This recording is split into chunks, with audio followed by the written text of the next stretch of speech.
Hey Gateman fans, welcome into the South Coast Health pregame show with Alex Feuz. I'm Cameron Ezeir. The Wareham Gatemen haven't won since last Sunday and hope they'll look to get back off the schneid in a game against the Orleans Firebirds today. These are two teams that have matched up twice before, and it was a low-scoring affair in both those games. The third game of the season, the Orleans Firebirds took it 2-0, but just a week ago, the Wareham Gatemen found a way to beat Orleans here at Spillane 1-0. It was a game that it was a must-win for the Gatemen, and that was in their part of their stretch where they were playing great baseball. And after last night, when Owen Diodati pinch hit for a two-run home run, that tied it up in the top of the ninth inning, and final score against the Falmouth Commodores stayed at that 4-4 tie. The Gatemen looking to get out of the tie column and back in the win column here tonight. Yeah, looking to exit the cellar. The Wareham Gatemen are at the bottom of the West Division, but are tied with the Falmouth Commodores. Alex, you mentioned it yesterday, down 4-2 in the top of the ninth. Owen Diodati, a pinch hit two-run shot, which was integral for a Gateman team that is still looking to make a playoff push. 27 points for the Gatemen, 27 points for the Commodores. Only one of those two teams will make the playoffs. Of course, a whole lot of season to go, but it looks like it'll be a battle at the bottom between those two groups. And we've seen it the last few times that these two teams have played. You can tell just the competition level between those two teams. They both want to make the playoffs. You don't want to be one of the two teams that don't this summer. So I think last night's game was a huge turning point for this Gateman offense, and hopefully the pitching as well. A 4-4 tie, and the Gatemen still looking to pick up their first win of the week, tied against Chatham in a really odd one that had safety hazard as well with the lights here at Spillane Field, and then lost 3 straight. But that tie yesterday, they salvaged a point, and it almost felt like a win for the Wareham Gatemen. Well, today they'll go for a win against the Orleans Firebirds, a team that is in the East Division. They're third in the East and well in the playoff picture, with the Chatham Anglers sitting at 5th and out of the playoffs as of now, 8 points behind the Orleans Firebirds. And it's an Orleans team that is very familiar with the Gateman offense that has really struggled against them. But the pitching staff, it's been there for Wareham.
The 99 Restaurant and Pub is proud to be a sponsor of the Cape Cod Baseball League. Visit your local 99 and try their famous Colossal Lobster Rolls, piled high on a grilled brioche and served hot buttered or just the right amount of mayo and celery with fries and coleslaw. The 99, always the real deal. Mosquito bites and ticks. No, yikes! When the bugs get scary, just call Mosquito Mary's 866-ASK-MARY or visit us at mosquitomarys.com.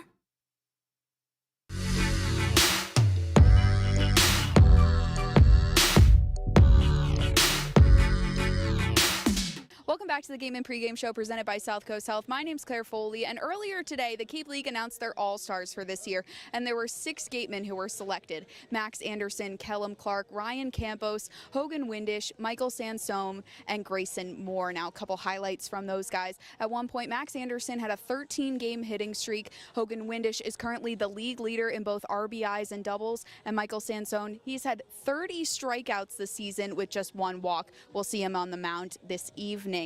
Now, you can catch the All-Star game here at Spillane Field on July 23rd, beginning at 6 p.m. You can go to gateman.org to get your tickets, and we'll be right back with more pregame coverage presented by South Coast Health.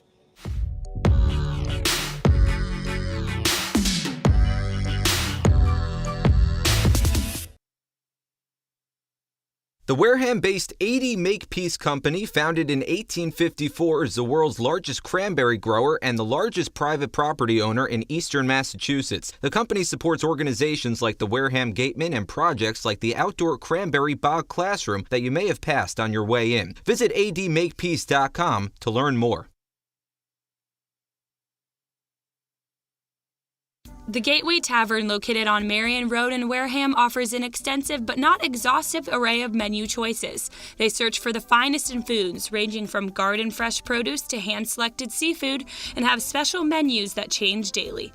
The Gateway Tavern is proud to be the official helmet of the Wareham Gatemen.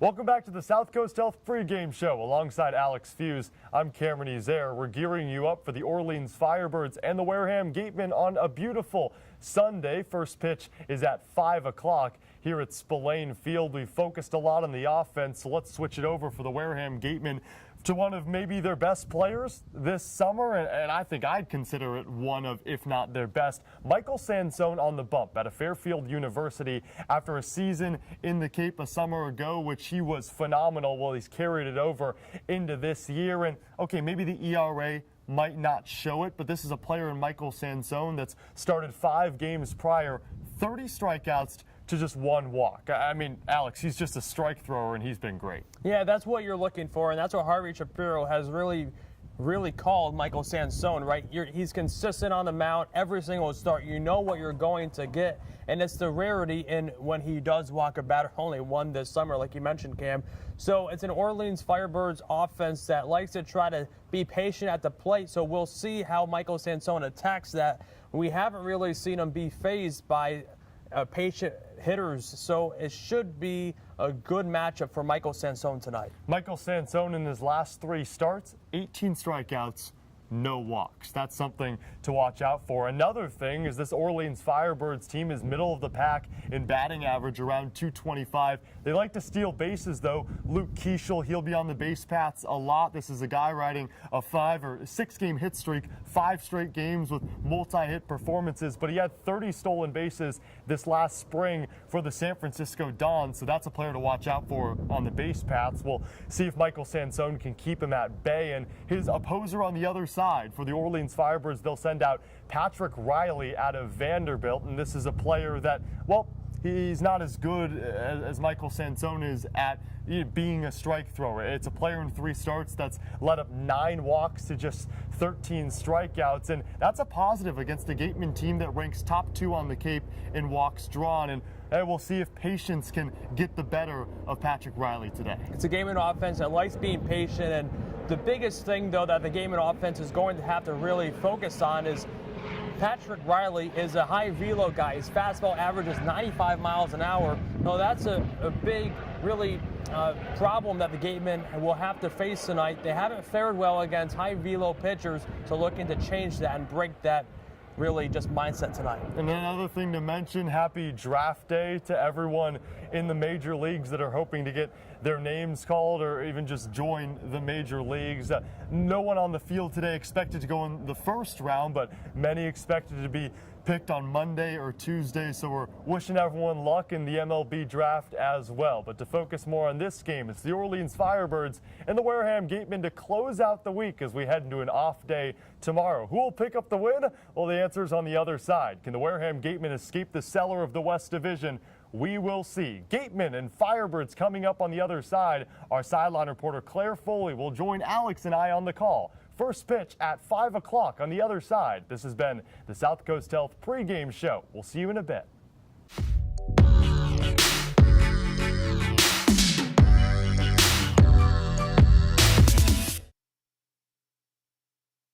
Curry College is where you go to become anything you want.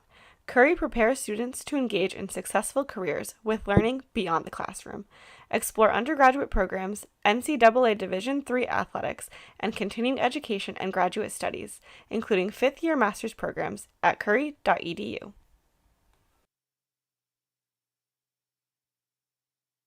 For sales and rentals of Caterpillar machinery, generators, and marine engines, visit MiltonCat.com, your area cat dealer. Milton Cat, the Cape and Islands Caterpillar dealer, is proud to be a sponsor of today's game.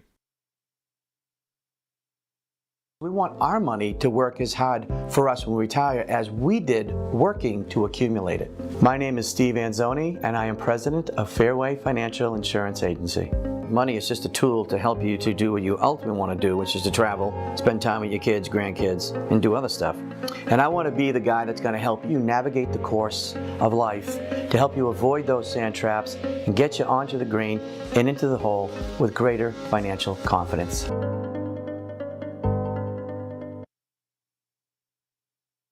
Mark Deshays has been practicing law in southeastern Massachusetts for over 30 years. His primary focus is on all aspects of real estate law, including residential and commercial real estate transactions, commercial leasing, land development, land use and zoning law, and land conservation matters. If you need representation, call now at 508-993-2300.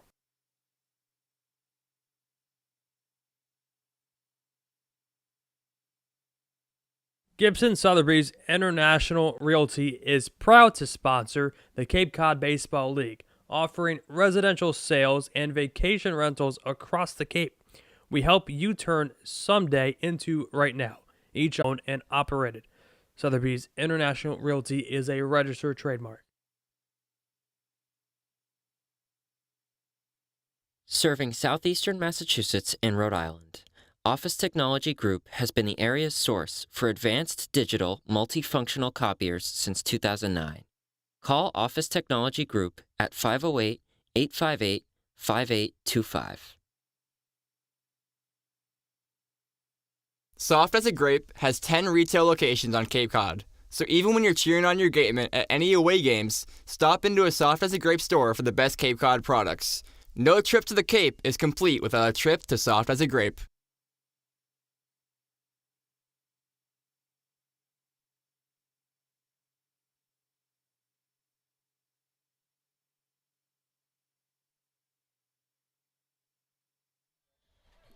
It's been quite the tumultuous week for the Wareham Gatemen, but prior to the off day, Wareham has the opportunity to close out the week with a W. Welcome to Spillane Field on this beautiful Sunday evening. Alongside Alex Feuz, I'm Cameron Ezeir. Alex, it's been widely addressed with this Wareham team. They haven't consistently put together a stretch which most Gatemen fans can be happy about. In the last 5 games, 3 losses, 2 ties, but today it's a new day and the Gatemen are gearing up for a possible win over the Orleans Firebirds. And what better way do you want to get back on the winning track than having Michael Sansone, a newly named All-Star for the 2nd year in a row by this Cape League.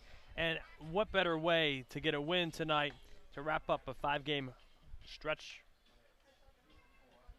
Off day tomorrow for the Wareham Gatemen. Michael Sansone, like you mentioned, on the bump. The defense behind him from third to first, Derek Fabian, Blake Wright, Brian Padilla, and Max Anderson. From left field to right field, Hogan Windish, Chase Davis, Owen Diodati. Catching calling the signs for Michael Sansone is Peter Burns, and they're up against an Orleans Firebirds team in which the season series right now is at 1 apiece. Orleans comes in 13, 15, and 3 with 29 points on the season. They're third in the East Division as we sit. The Firebirds are in the playoffs. The Wareham Gatemen, well, they're currently tied in fourth place with the Falmouth Commodores following a 4-4 tie yesterday. This is a huge spot for a Gateman team that is hoping to close out this season and head into the playoffs in early August. Michael Sansone, in his 6th start on the bump for the Wareham Gatemen, just named a Cape League All-Star. You mentioned it, for the 2nd straight season he was for the Bourne Braves with the sub-4 ERA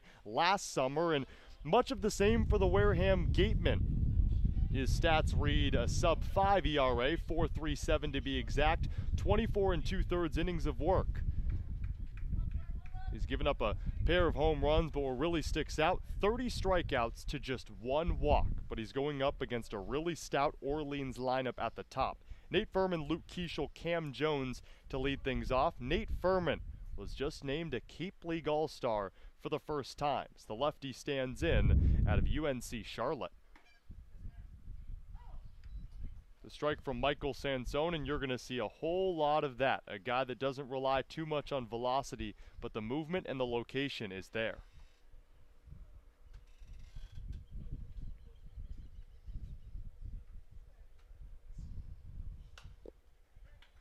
Furman fouls it away. 5'8", 185 rising junior out of UNC Charlotte. Leads this team in batting average. He's a .312 hitter on the summer. Michael Sansone out of Fairfield University. The lefty on the mound for the 6th time this season. Here's the 0-2 pitch. Off speed, low and away to the trusty catcher Peter Burns. And want to talk about experience? You got 2 seniors, one on the bump and one behind the dish.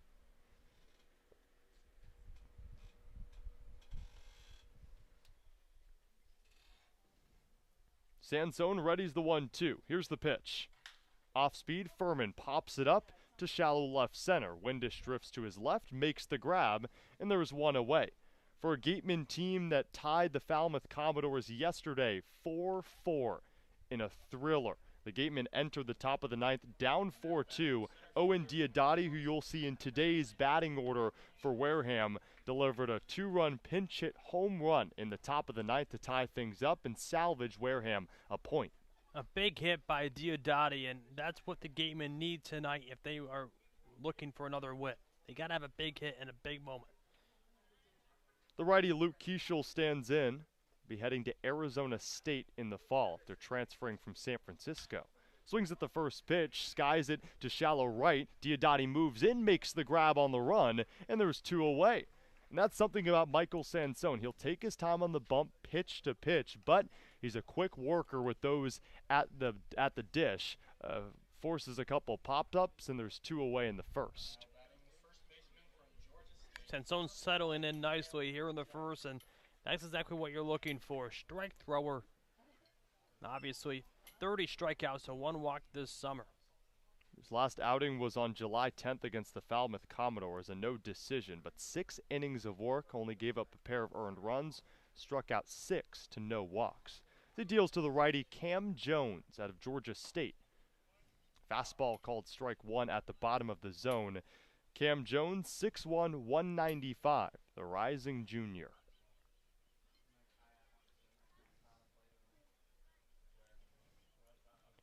The 0-1 delivery. Fastball lifted in the air to shallow left. Windish moves back and he's met by Blake Wright, but Hogan will make the grab. A quick 1-2-3 for Michael Sansone, and we head to the bottom of the first. We'll see the Wareham offense for the first time today when we return to Spillane Field on a gorgeous Sunday evening for the game of baseball when we return on the Gateman Broadcast Network. Each and every game here at Spillane Field is made possible by our sponsors. Let's take a moment to recognize Gateway Tavern, Coastal Orthodontics, Fairway Financial, Joanne Stevenson, Sullivan Wine and Spirits, Deb Levesque Massage Therapy, the Law Office of Mark Deshays, Office Technology Group, J&M Baseball Academy, South Coast Health, Minkle Boys Catering, 80 Makepeace, Reed Custom Soils, Soft as a Grape, Bay Motor Inn, Point Sign, Wareham, Sipicon and Dartmouth Week, Cranberry Self Storage, Village Signs, the Law Office of Lang, Exaferris and Bullard, Reedy, Kiernan and McNally LLP, Robertson's GMC, Effie's Homemade, Wareham Country Market, the Wareham House of Pizza, Robbery's Tree Service, Patty Wild, Onset Bay Association, Select PT, El Mariachi, Water Whiz, and Cool Cone. Thank you once again to our sponsors of your Wareham Gatemen.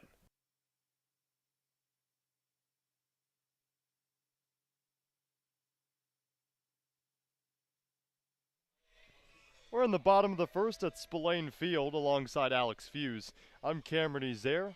Gorgeous Sunday evening for baseball. The temperatures were reaching high 80s earlier in the day, the wind blowing from right to left. It's a hot one. Yeah, I mean the humidity is up there as well. Woke up this morning, it was above 60% in Wareham, Massachusetts. The Orleans Firebirds held scoreless in the top of the first, so now we welcome the Wareham offense up to the plate.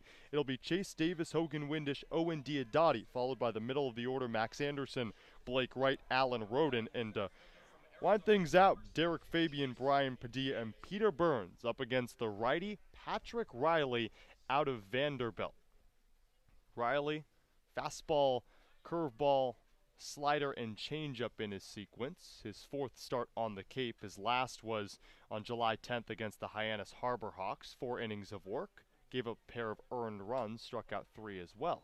Chase Davis out of Arizona, the lefty, takes the first pitch high for ball 1. On the season, an 0-2 record for Riley, a 6.17 ERA in 3 starts prior. 11 2/3 innings of work. Another fastball high out of the zone. And one thing to watch out for with Patrick Riley, 13 strikeouts to 9 walks, so he is prone to walking batters. The 2-0 to Davis. Fastball, big swing and a miss, count 2-1. Chase Davis batting leadoff for the 7th game out of the 8 he's been on the Cape, the center fielder out of Arizona. 3 walks in his last 2, so this is the exact pitcher he wants to face. The 2-1 delivery. Fastball, slow roller up the middle. It's scooped up by the shortstop Knight over to first in time. Defensive alignment for the Orleans Firebirds from third to first. It's J.D. Urso, Aaron Knight, Nate Furman, as well as Cam Jones at first. Catching calling the signs for Patrick Riley is Jack Bolger, his collegiate teammate out of Vanderbilt. From left field to right, it's Jacob Stinson, Luke Keeschel, and Isaac Humphrey. Hogan Windish stands in, the left fielder out of UNC Greensboro. 1-out pitch, slow chopper back to the pitcher as Riley scoops it up. Underhand toss, bit low, but Jones able to corral, and 2 away. Early work from Patrick Riley, and he looks good. Wareham swinging at a lot of those opening pitches. Yeah, it hasn't really showcased the high velo fastball that he has, which averages right around 95 to 96 mile an hour. That's what you're looking for later in this game if you're Patrick Riley. First pitch to Owen Diodati, who was the storyline of yesterday's tie against Falmouth. A 2-run pinch hit home run on his first swing of the game at Gov Fuller Field to salvage a point for the Gatemen. 1-0 misses inside to the newly minted Oregon Duck. Played 3 years at Alabama, now heading to the Pacific Northwest. Diodati did face Pat Riley 2 years ago. Didn't see him this past year, though. 2 balls, 1 strike the count with 2 away for Riley forced a ground out from Chase Davis and Hogan Windish. The 2-1 delivery. Fastball outside. The umpiring crew for today: at home plate, James Fonseca; at first, Joseph Caraco; and at third, Mark Furtado. The 3-1 delivery. Inside, and this is exactly what we were talking about before the game. Patrick Riley is prone to walk batters. That's the 10th that he's walked this season.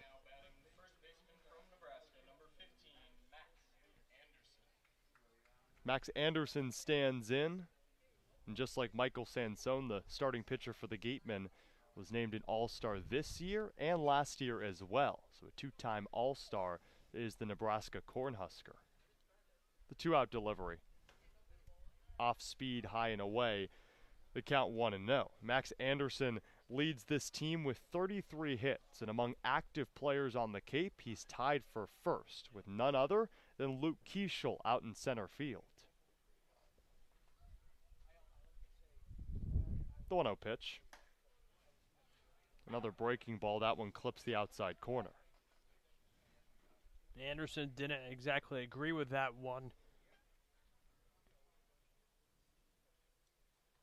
Max Anderson, an 0 for 5 day yesterday against the Commodores. All on flyouts. 1-1.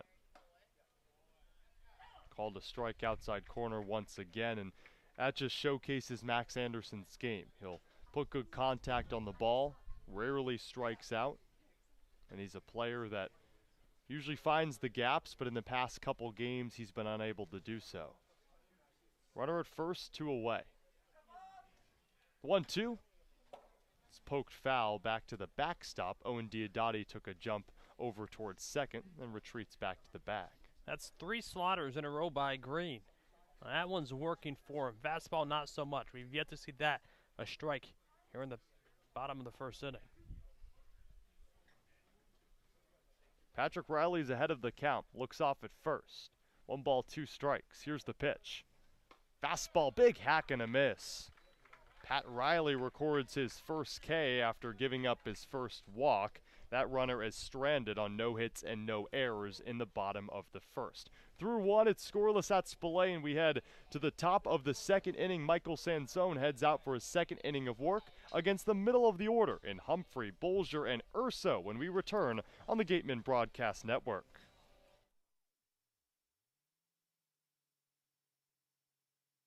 We appreciate and thank the sponsors who support the Cape League and the 10 teams. Our corporate sponsors are the financial backbone of the league. It is with their support that we are able to preserve our long-standing tradition of providing the best family entertainment here on Cape Cod, free of charge. On behalf of the 9 other teams, the Wareham Gatemen, league officers, and the entire Cape League family, we would like to announce and thank our 2022 corporate sponsors. With much appreciation, we recognize the Yawkey Foundation, Gibson Sotheby's, Curry College, the 99 Restaurants, Coca-Cola Bottling of Cape Cod, Badger Sport, Zephyr Hats, Cape Cod 5 Cents Saving Bank, Milton Cat, Mosquito Marys, Massachusetts State Lottery.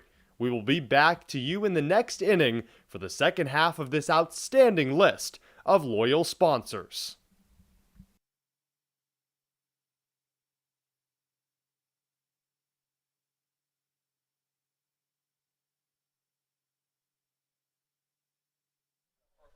We're back at Spillane Field in the top of the second with Alex Feuz. I'm Cameron Ezeir.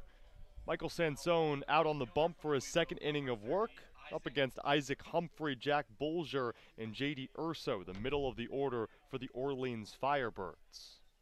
Sansone, lefty on lefty. Humphrey out of Louisville. First delivery is a breaking ball with a lot of movement on it, clips the outside part of the zone. Now, Alex, you talked to Michael Sansone at the beginning of this season, and the biggest thing that I took away from that conversation is that Michael Sansone, when he came to the Cape, said his biggest takeaway from a season ago when he played on the Cape as he delivers a fastball and it's fouled back is a lot of these hitters will attack your breaking ball and fastball. So you really have to work your sequencing because back in conference play, a lot of it is, okay, they're going to hunt fastball, but now Sansone has to worry about these hitters taking advantage of his break. The 0-2 pitch. Fastball, big hack and a miss. Strikeout number 31 on the season for Michael Sansone. His first of the day, one away, top second. Yeah, but I mean, Michael Sansone knows that, especially being a second-time All-Star here in the Cape, and 4 years ago he was an All-Star in the NACBL. Oh, I guess all he knows is being an All-Star. Those All-Star selections just coming out earlier today, and Michael Sansone was one of 6 gatemen to be honored. The righty Jack Bolger stands in out of Vanderbilt. 1-out pitch is a heater low, count 0-1. Bolger went. This past senior season for Michael Sansone, a 4.48 ERA, 78 strikeouts to just 12 walks for the Fairfield Stags. The 0-1. Fastball swung on and missed, count 0-2. Held opponents to a 196 batting average, did Michael Sansone this past senior campaign. One of my favorite things about Sansone, Cam, is look how clean his mechanics are. Right, the cleanest pitcher in the league. The 0-2. Swing and a miss, so elicits 3 swing and misses from Jack Bolger, and that's the second K of the game for Michael Sansone, both in the second frame. Bolger fell behind 0-2 with the sunglasses on and then tossed those sunglasses to Urso on the on-deck circle and didn't help him either way. Still struck out swinging. Sansone went low on all 3 of those pitches as he now deals to the righty J.D. Urso, rising sophomore out of the University of Tampa. The 2-out pitch. That same spot for Michael Sansone has proven wonders. And James Fonseca is calling all of them strikes. Here's the 0-1. Another one of those heaters dribbled down the first base line, foul. Michael Sansone with the Bourne Braves a season ago, 8 games, 5 starts, 31 innings pitched, 27 strikeouts to 3 walks. That's a 9-to-1 ratio. And this season, he's only backed it up with another all-star performance. A 4.37 ERA, now 32 strikeouts to just 1 walk over 25 innings of work. 0-2 breaking ball lifted to center field, base hit. First of the day for the Orleans Firebirds after Michael Sansone retired the first 5. J.D. Urso on the base paths. Garrett Gilmet steps in.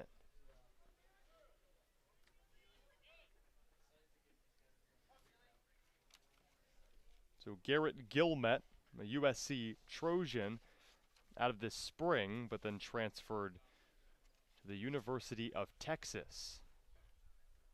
That was just a couple weeks ago. 2-out delivery doesn't fool Gilmet as the righty takes that ball in the dirt. So J.D. Urso at first with just his 3rd hit on the summer in just his 3rd game. Garrett Gilmet is a .233 hitter. 10 knocks on the season. The 1-0. Fastball fouled off of the face mask of Peter Burns, and with how much Peter Burns has played baseball at the collegiate level and also played for the Bourne Braves a season ago, I don't think that's his first time taking a ball off the face mask. Definitely not, especially as a catcher. Yeah, Burns started 21 games at Boston College this past spring. He was Sansone's teammate last year at Bourne. The 1-1. Heater dots the inside corner, count 1-2. Michael Sansone, a pair of strikeouts in his back pocket, but then allowed a single off the bat of J.D. Urso. First base hit for Orleans. 1 ball, 2 strikes the count. Gilmet swings and fouls it off to the left side. Sansone just does just a great job just getting ahead of batters, and it really gives him so much room to allow himself to really do his own thing on the mound. That's what makes it so easy for him. Expect over 3/4 of his pitches as strikes. The 1-2. Fastball reached down, poked over to the third base side. Fabian scoops it up, throws it over to first, and that retires the side. So Michael Sansone surrenders his first hit of the ball game, but does record his first 2 strikeouts as well. So 1 hit, 1 left on, no errors in the top of the second. We head to the bottom of the second. The Wareham offense back to the dish when we return on the Gateman Broadcast Network.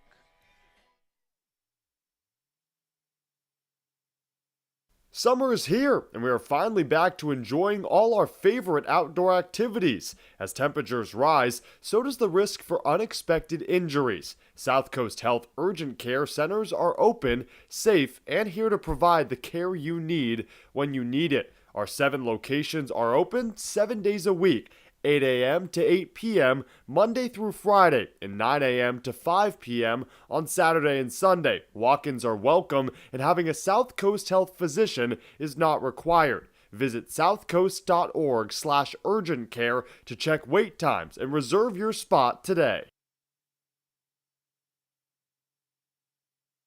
Cape Cod Coca-Cola thanks you for supporting the Cape Cod Baseball League and for refreshing yourself with ice-cold Coca-Cola products. Please remember to recycle your empty bottles, cans, and all other recyclable materials. It only takes 6 recycled plastic bottles to make a new baseball cap.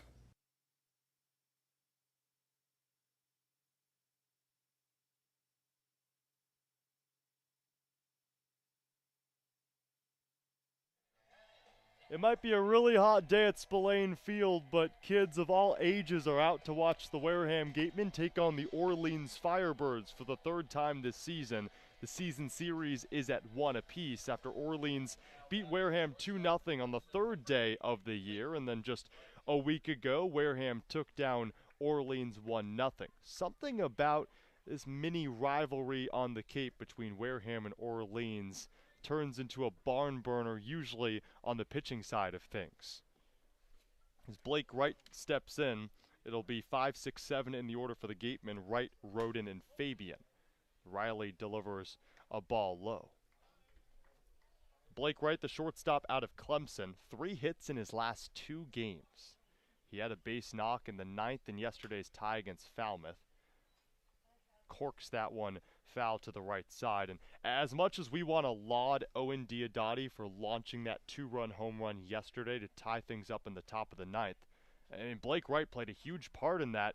He had a leadoff single in that 9th inning that kept the Gatemen alive and gave Diodati that chance. Went the other way with it, and a big one, just get on base and get the inning started.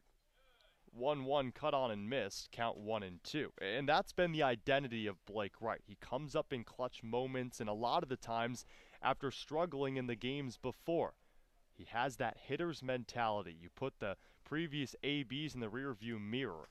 1-2 fastball gets away from Riley on the bump. Patrick Riley out of Vanderbilt, like we mentioned, this is his 4th start on the Cape. His last game against Hyannis, 4 innings of work. 3 strikeouts, 3 walks. 10 walks this season. Blake Wright fouls off another. The one point of emphasis, knowing that the Wareham Gatemen draw the most amount of walks on the Cape.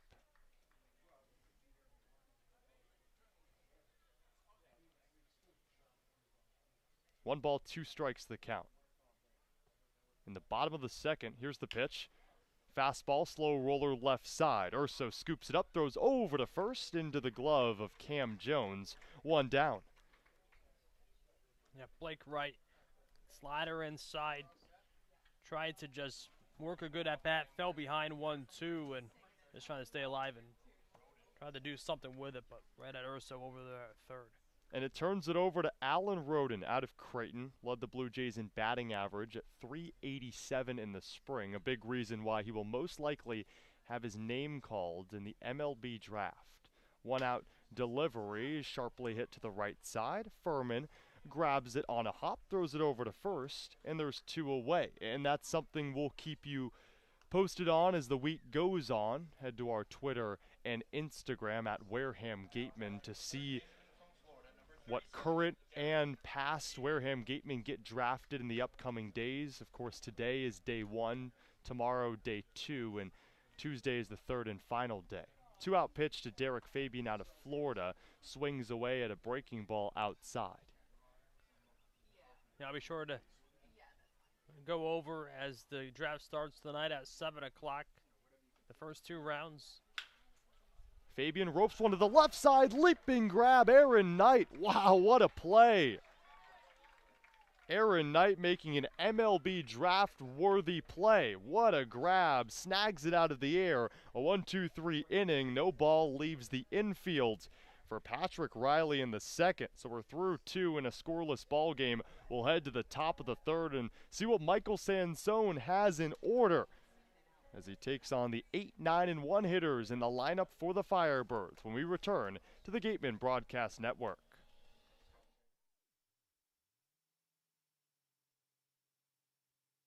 Reed Custom Soils is New England's leading provider of lightweight planting soil for green roof installations and is the exclusive New England supplier of stabilized stone dust. Reed Custom Soils services over 300 golf courses and provides unique blends to fit your needs, all by experienced precision blenders. To learn more about how Reed Custom Soils can serve you, call toll-free 1-800-924-5335 or head to reedcustomsoils.com.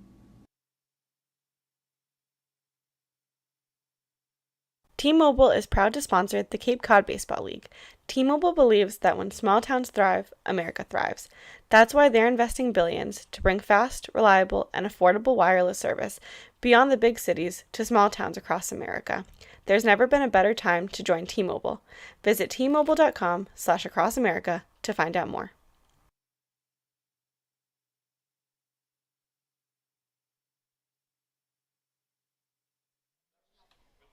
We're in the top of the third, and these 2 pitchers, and Michael Sansone and Patrick Riley, are putting on a show early at Spillane Field on a gorgeous but really humid day in Wareham, Massachusetts. Michael Sansone hasn't struggled to throw strikes one bit. 21 pitches through 2 innings of work, 19 strikes, just 2 balls. So he deals to the 8-9-1 in the order for the Firebirds, starting with Jacob Stinson. The left fielder shows bunt, pulls back at a pitch that misses down low. Stinson, the rising junior out of Nevada, he's currently in the transfer portal. The lefty Sansone on the bump. 1-0 pitch. Fastball fouled back into the fencing in our direction.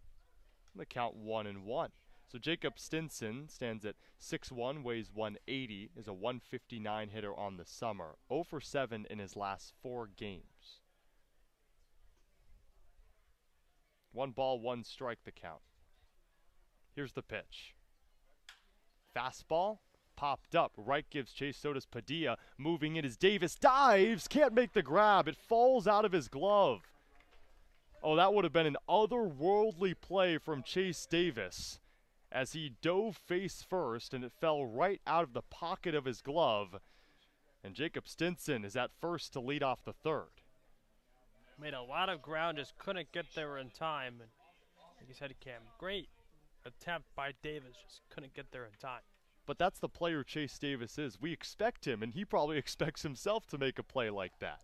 Man, he was frustrated he couldn't get there in time. And he's just been phenomenal defensively all summer long. The righty Austin Knight at the plate shows bunt, dribbles it off to the left side. It veers off foul. The odd dimensions here at Spillane Field working in the favor of the home team, where the infield grass meets the stone dust down the first and third base line.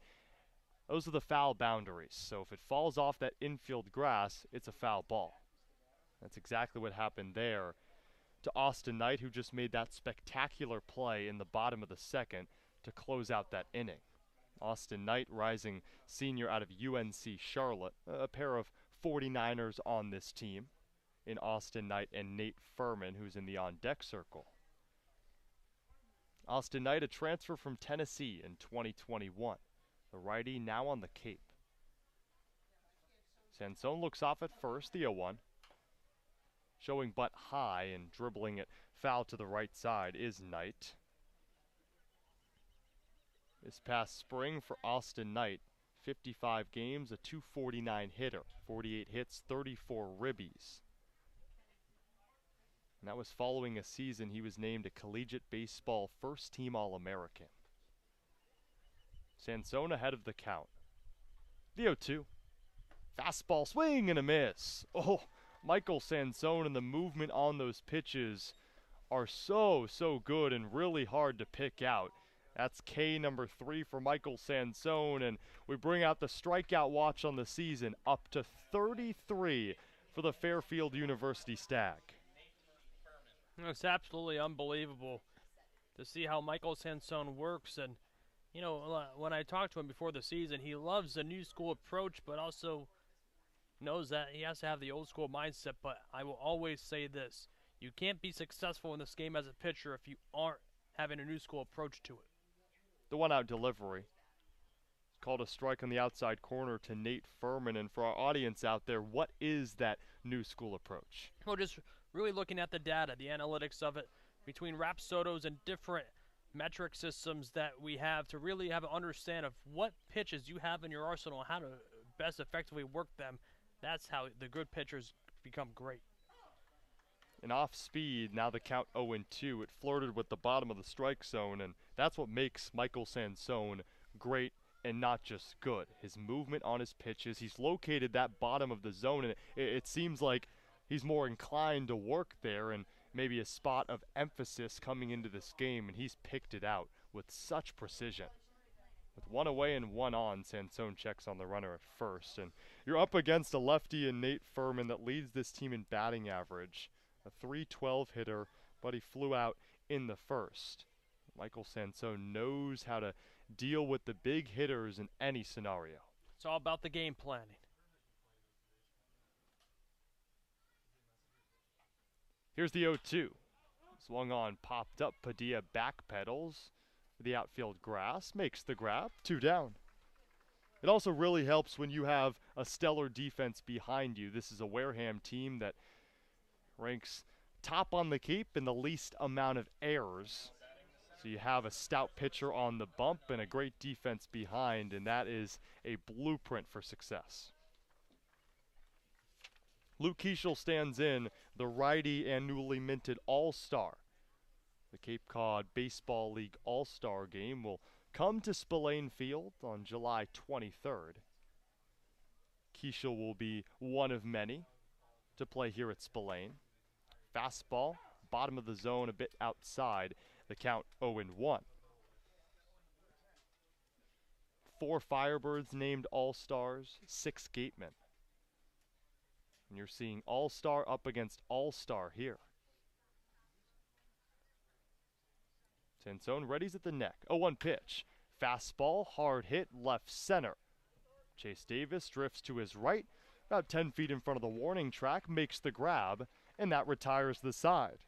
So base hit to lead off the third for the Orleans Firebirds, their second of the game, but then Michael Sansone retires the next 3, and we head to the bottom of the third in a scoreless ball game between the Firebirds and the Gatemen. Who will take this outer division matchup? Well, that answer on the other side and throughout the entirety of this game when we return to the Gatemen Broadcast Network.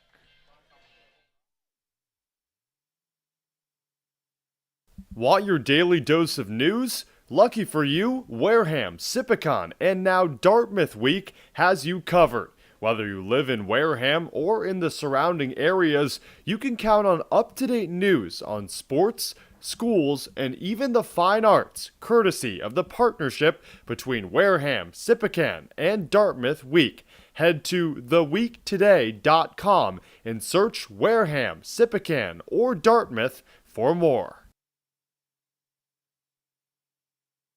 Gateman Baseball is officially sponsored by Robertson's GMC, the truck professionals. Located just 2 miles away on Cranberry Highway, Robertson's GMC, we are professional grade, power like a pro.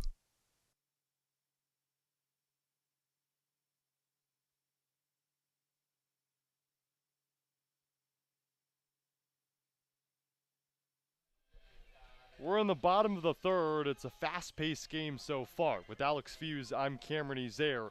The 11-15-5 Wareham Gatemen up against the 13-15-3 Orleans Firebirds. That might be complicated. Well, I'll break it down to you in layman terms. The Orleans Firebirds are third in the East Division, so they're currently in the playoffs. The Wareham Gatemen are tied for last in the West Division, so currently clinging on to a playoff spot, but they're neck and neck with the Falmouth Commodores to who gets that final spot in the West.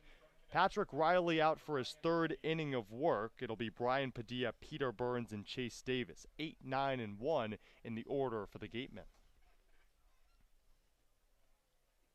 First pitch is a fastball that misses in the attic. A player in Patrick Riley out of Vanderbilt. 17 games and 3 starts this past spring for the Commodores. 52 1/3 innings of work. 69 strikeouts, 35 walks, and a 4.99 ERA. Brian Padilla pops it up out of play. The count moves to 1-1. This season, his 4th start on the bump for the Firebirds. 1-1 near the knob of the bat of Brian Padilla. It's fouled back into the fencing. Brian Padilla did not play yesterday in the tie against the Commodores. But the Yukon Husky is at the plate. 1-2 breaking ball, called strike 3. Freezes Brian Padilla. Strikeout number 2 for Pat Riley. And that's why Pat Riley could be so scary on the mound, because he comes at you and sometimes you think you can really hit a good slider, but sometimes he'll just mix in the high velocity fastball that averages about 95 to 96 miles an hour and just freezes you at the plate. He went 3 fastballs, 2 breaking balls to Brian Padilla and struck him out looking. Fastball on the inside corner, called strike 1 to Peter Burns. It was a 9-game on-base streak, and he's slowly become one of the most consistent players on this Gateman team. 0-1. Fastball lined right to the shortstop Knight. Little crow hop to make the grab. 2 down. We flip over to the top of the lineup. Chase Davis steps in. Gateman looking for their first hit.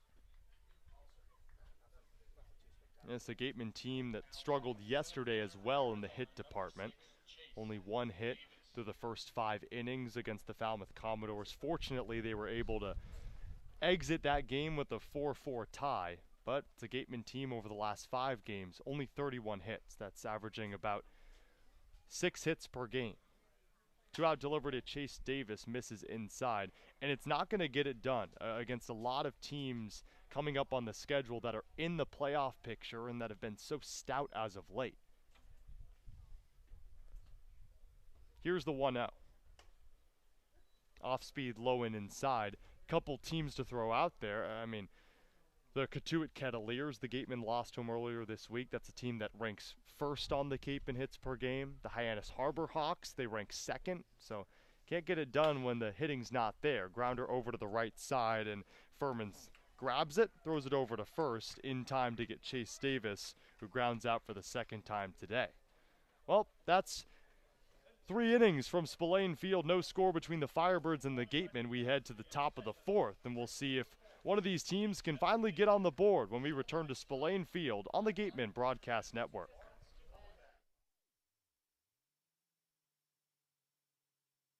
Mark DeShays has been practicing law in southeastern Massachusetts for over 30 years. His primary focus is on all aspects of real estate law, including residential and commercial real estate transactions, commercial leasing, land development, land use and zoning law, and land conservation matters. If you need representation, call now at 508-993-2300.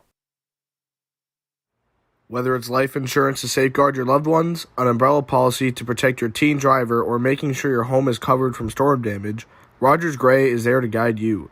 Insurance is more than just a box to check. Trust Rogers Gray, a proud sponsor of the Cape Cod Baseball League.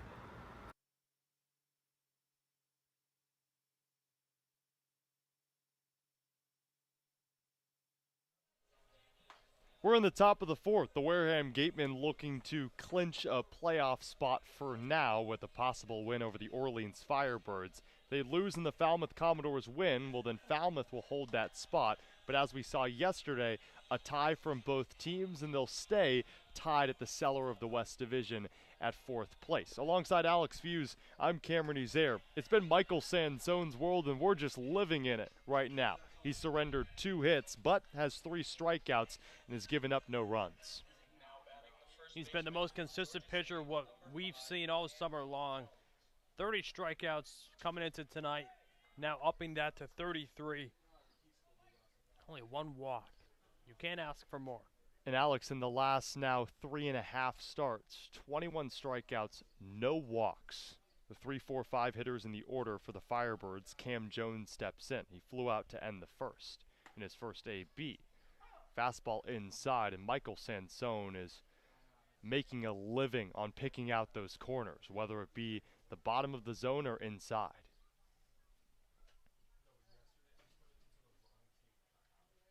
Slow fidgets on the mound. The 0-1 pitch.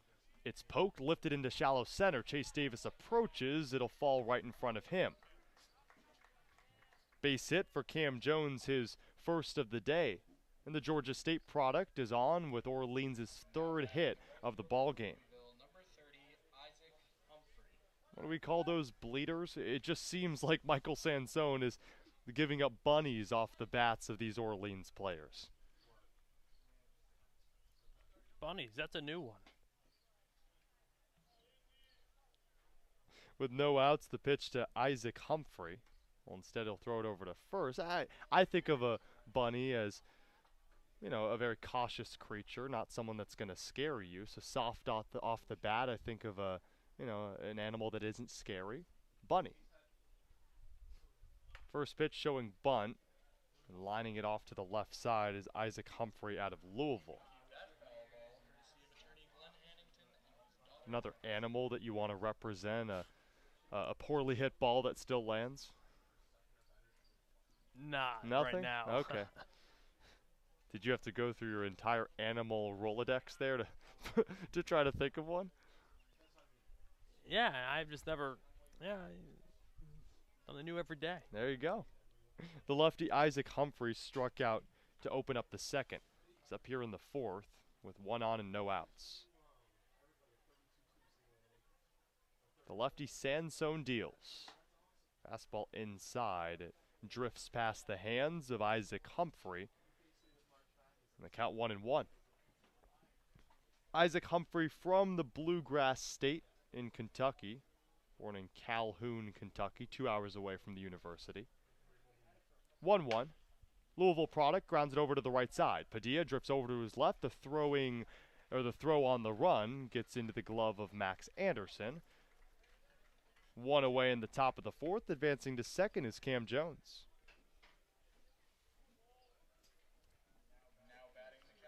A good base running there by Jones. Had to be cautious that he couldn't and didn't run into it. We reached safely on second on the fielder's choice. Jack Bolger steps in out of Vanderbilt. 6'2", 208, the rising junior.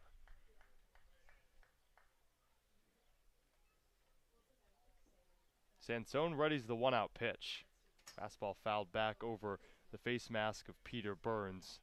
Vanderbilt's head coach Tim Corbin has lauded about Jack Bolger and his ability to just get better. Calls him very consistent. A player that does everything on campus, whether it be academically or he's just a great worker on the field and in the weight room. The righty has no batting gloves. Old school. Here's the 0-1. Heater high. You know, the old school mindset, Cam, is you can feel the bat better with no gloves on.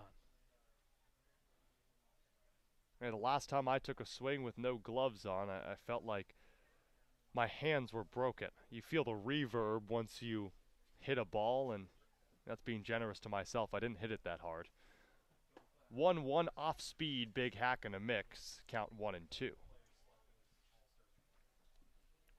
The greats that did it without batting gloves always will tell you that you hit better with no batting gloves. 1 ball, 2 strikes, the count with 1 away and 1 on. It's Cam Jones at second after a leadoff single. Peter Burns calls off Michael Sansone. He takes a step off the rubber. Bulls are a .235 hitter on the summer. But obviously, you can still be a great hitter with batting gloves. Doesn't change anything. Sansone looks up at second. And time is called. Sansone, been a lot of looks over there to Cam Jones, who's a two-way player, both a pitcher and a hitter for this Firebirds team. He's yet to steal a base this summer, but got to be conscientious of a player in scoring position in a scoreless ball game. Here's the 1-2. Swing and a miss. Michael Sansone's 4th strikeout, 34th on the summer. And although he's given up 3 hits, what's on the forefront is his ability to strike out hitters. There's 2 away. That was 22nd strikeout in the last 3 starts. The righty J.D. Urso steps in, recorded the first hit for the Firebirds back in the 2nd. Loses the bat, lines it over to the first baseman Anderson, who grabbed it in fair territory, stepped on the bag himself, and that'll retire the side. So J.D. Urso lost his bat. His ball went in the other direction. It sliced off the stone dust into the glove of Max Anderson, and he'll step on the bag himself and send us to the bottom of the 4th. What an odd way to end the frame, but for the Gatemen, they keep the Orleans Firebirds scoreless once again, and the Firebirds strand another on as we head to the bottom of the 4th in a scoreless ball game. We'll be back for more Wareham Gatemen baseball when we return to the Gatemen Broadcast Network. Continuing with our corporate sponsors, we also want to recognize and thank Franklin Sports, Cape Destinations, Sullivan Tire, Highline Cruises, Barnstable Bats, Sunderland Printing, Axis Bats, Cape Space, Christmas Tree Shops, UFOs, T-Mobile, Boston Better Business Bureau, Fairway Financial, Rogers Gray, and of course, thank you to Major League Baseball for over 50 years of support. The Gatemen would like to thank Wareham Country Market for helping to feed the Gatemen players and staff after games. They are located about a quarter of a mile from the field on Route 6, offering a convenience store, a Dunkin' Donuts, and a deli.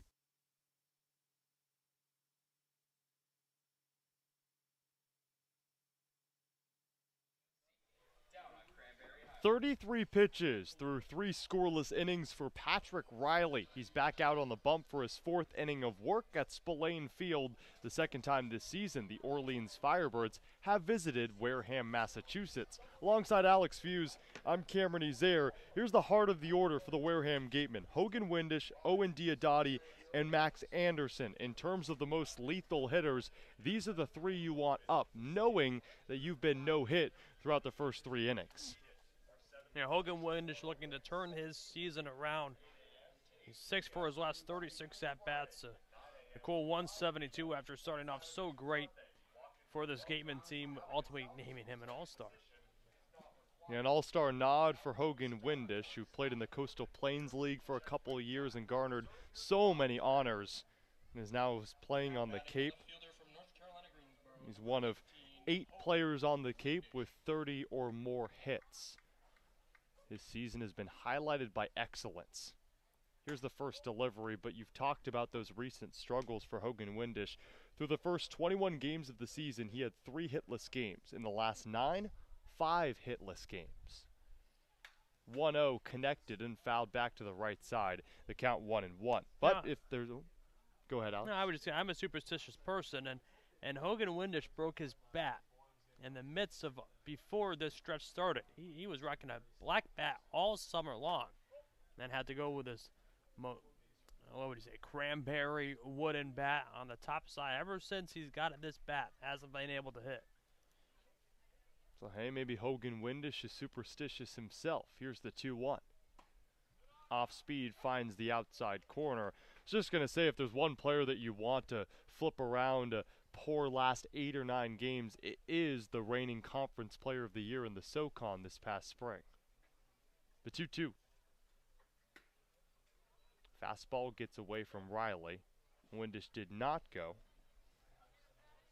He still put together a great at-bat, so obviously he will turn it around, and when he does, I can't wait to see it. The payoff pitch. Sliced foul out of play, and Hogan Windish has put together quite the phenomenal season for the Gatemen. He's tied for first on the Cape with 9 doubles. He leads the Cape in RBIs with 20, so although he's had this recent stretch where he's fallen off just a bit, still incredible. Payoff takes it low. Windish did not go, says first base umpire Joseph Caraco. It's a base runner for the Gatemen. Just the second of the day. Both have been because of base on balls. The first one was to Owen Diodati, who steps in.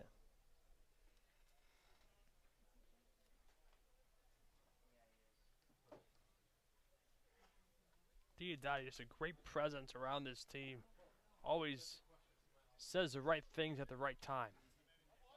Swing and a miss, and said a lot with that 2-run home run to right to tie things up yesterday and salvage a point for the Gatemen. And after the game, he also talked about that game being a momentum shifter for this team, a Gatemen group that's trying to stay in the playoff picture. 0-1 off speed, low called strike 2. Owen Diodati, 6'3", 215, a senior out of Oregon. Great build for a player that'll be heading to the Pacific Northwest in the fall. But he's behind the count. Here's the 0-2. Fastball low and inside. Diodati is a part of the Alabama Crimson Tide this past spring, a .242 average in 49 games. He's come on the Cape, and he's followed that up with a .344 average in 11 games. He swings away, high chopper over the head of the first baseman Jones. Rounding second, heading to third is Hogan Windish. The right fielder Humphrey bobbled it. Diodati slides back into first safely. He was looking toward 2 when Humphrey couldn't corral out there and right. But because Isaac Humphrey lost it for a second, Hogan Windish slid into third. It was pretty easy for the UNC Greensboro product. Now runners at the corners with no outs. For Max Anderson, who was 0 for 5 yesterday, but earlier this season sported a 13-game hit streak, and during that 13-game stretch, he was batting over 400. If you want any player at the plate, well, it starts and ends with Max Anderson. Struck out in the first. First offering low. Anderson went, though, says first base umpire Joseph Caraco, as the home plate ump James Fonseca checked with second member of his umpiring crew. Now Max Anderson is behind the count 0-1.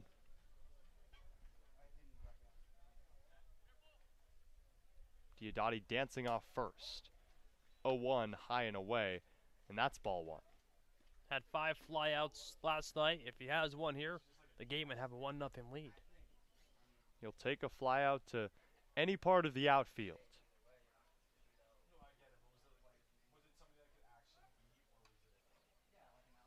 Player in Max Anderson out of Nebraska. A .299 average this past spring with the Cornhuskers. Led the team in hits with 67. That was following a Big Ten Freshman of the Year nod in his first year with the Cornhuskers.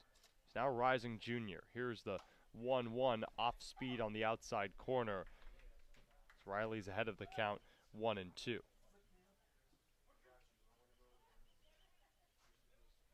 12 ribbies for Anderson on the year. Was just named an All-Star. Is a chance to get the Gatemen on the board here in the 4th. The 1-2. Gets away from Riley, count even.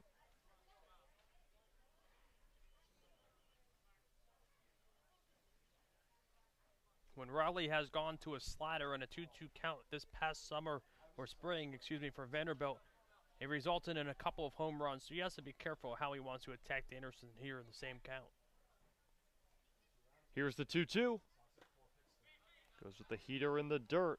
Now the one positive for the Firebirds, with having Patrick Riley on the mound and James Bolger behind the plate. that these two were the main battery for the Vanderbilt Commodores in the spring. So it's a positive to have a pair of collegiate teammates out there that know each other's stuff. 2 on with no outs. Here's the payoff pitch. Diodati goes. It's popped up deep to right field. Humphrey moves back, makes the catch. Tagging up, coming home is Hogan Windish. The relay throw over to the second baseman, Furman. Heads into his glove right when Hogan Windish stomps on home for the first run of the ball game. The Gatemen take a 1-0 lead in the bottom of the 4th. And that's Max Anderson's 10th RBI of the summer. Did a job in a big spot, and now the Gatemen have the lead. It's a player in Patrick Riley through the first 3 innings had yet to give up a hit, only 33 pitchers deep. Well, he's already given up a knock today. An extra walk in the 4th, and now a run. As Blake Wright stands in, grounded out to lead off the 2nd. The righty on the righty. Diodati takes off, Bolger throws over and easily in time. Diodati had no chance. Great throw from James Bolger to Nate Furman, who is covering second, and there's 2 away. It's a Gateman team that doesn't steal a lot, only 10 stolen bases on the summer. That's last on the Cape, but they send Owen Diodati, and probably not the right decision.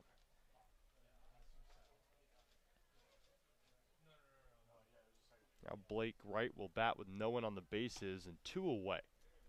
Takes a pitch outside.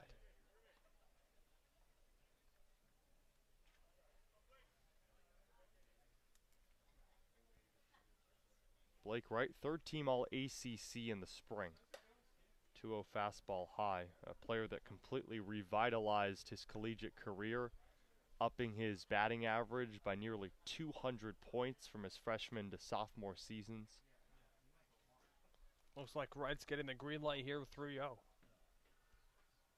The pitch instead holds off the count 3-1.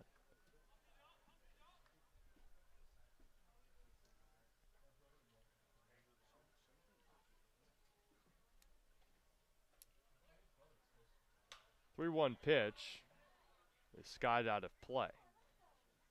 We'll see what the decision is from Blake Wright in a full count with 2 away, no one on the bases. Over there, the third base coach, Jeremy Colonna.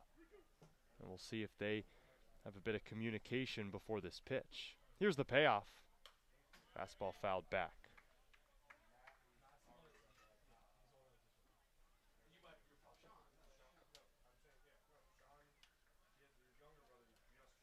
The Gatemen lead 1-0. A sacrifice fly from Max Anderson here in the 4th. Owen Diodati tried to steal.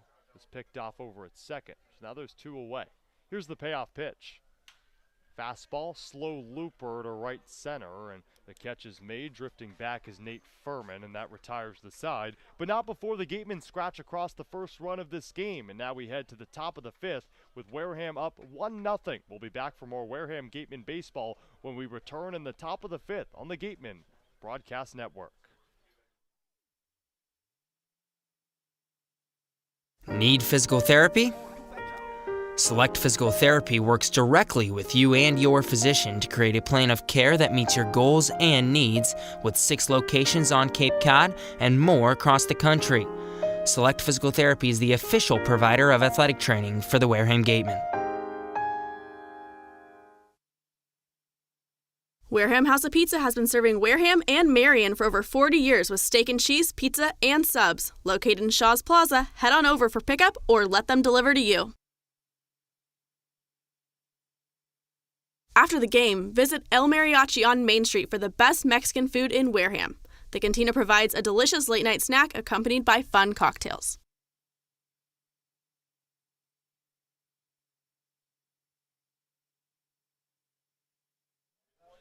Michael Sansone heads back on the bump for his 5th inning of work. Through 4, he's held the Orleans Firebirds scoreless. He struck out 4 as well, only given up 3 hits. It's a player in Michael Sansone this past spring that had 78 strikeouts to just 12 walks. This summer, he's followed it up with that same trend.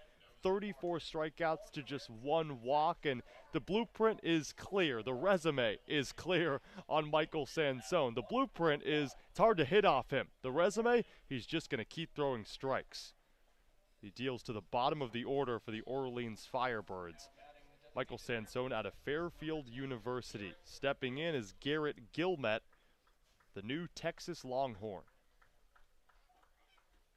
Lefty on righty to open up the top of the 5th. The pitch. It's a fastball low that gets that inside corner. Sansone's faced 15 batters so far, only one of them started with the ball.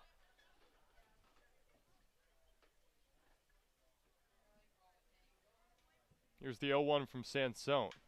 The lefty deals, it's fouled off to the right side by the righty Gilmet, who grounded out to end the second. Michael Sansone has also done a great job forcing weak contact. 3 groundouts, also 4 flyouts to go along with those 4 Ks. The 0-2. Off speed lifted to center. It'll fall for a base hit. First of the day for Gilmet. There's a runner on to open up the 5th for the Firebirds. Just left the slider over there, and Gilman able to just line up the middle, trying to get something going here, down a run. Now, Alex, we often talk about it with strike throwers. You are prone to give up a good amount of hits at times. Michael Sansone has been able to level it out and keep it at a minimum, but he has surrendered 4 today.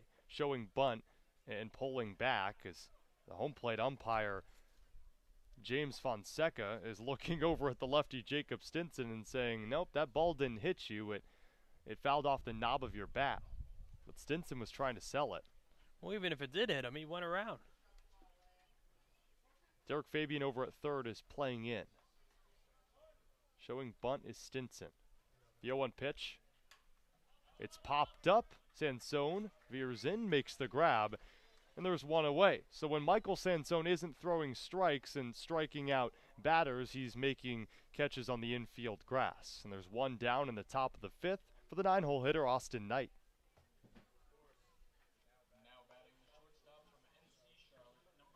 Struck out in the 3rd, Austin Knight, after transferring from Tennessee, was a phenomenal player for the 49ers of UNC Charlotte.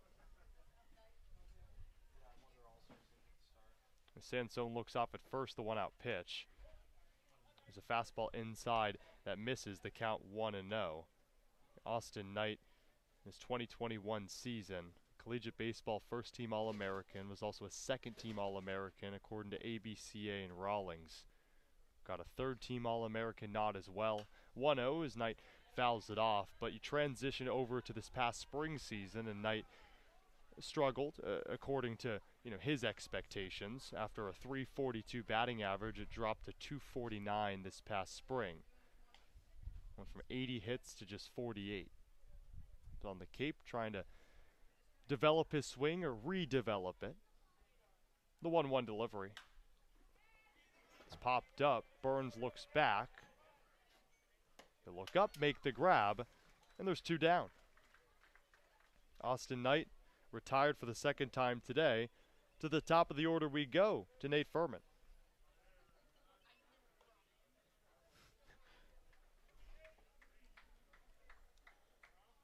Furman walks in, flew out in the 1st, popped out in the 3rd. Runner at first, thanks to a leadoff single off the bat of Garrett Gilmet. Furman out of UNC Charlotte, the teammate of Austin Wright. Second baseman and all-star who we'll see in a week here at Spillane Fields.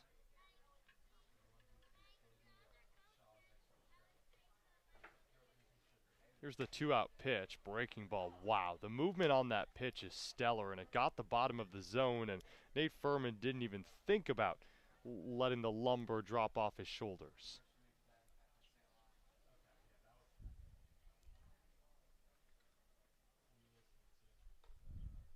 One on and 2 away, the pitch. Off speed, connected to shallow left, falls for a base hit. 2 on in the 5th. That's hit number 5 for the Orleans Firebirds.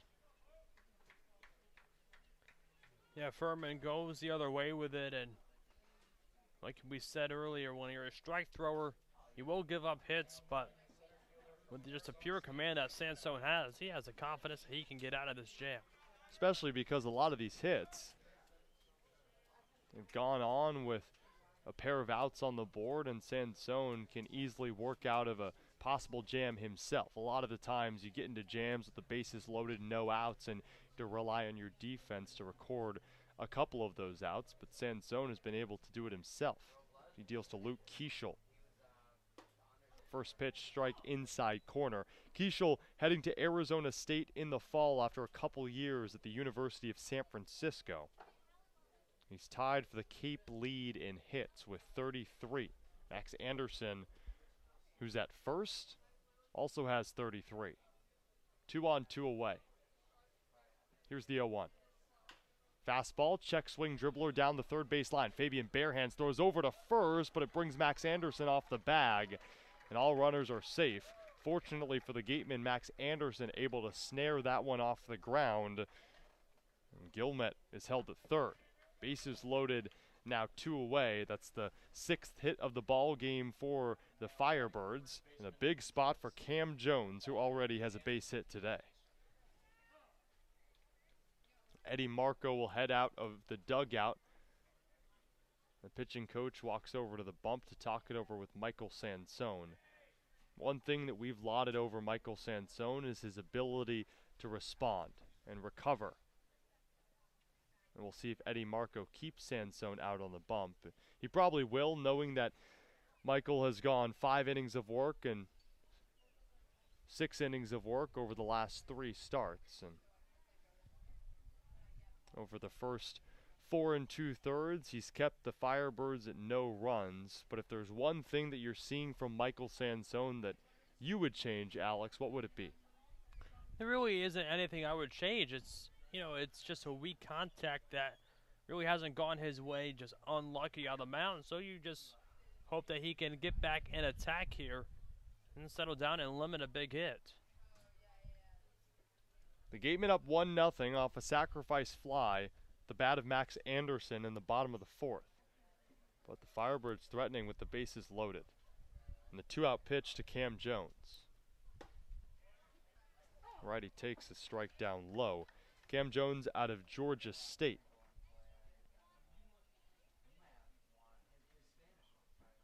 Rising senior, a .290 average on the summer. Today, he's 1 for 2.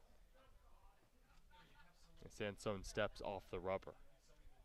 Cam Jones has also pitched 8 times for the Firebirds this season with a 2.20 ERA, which is incredible.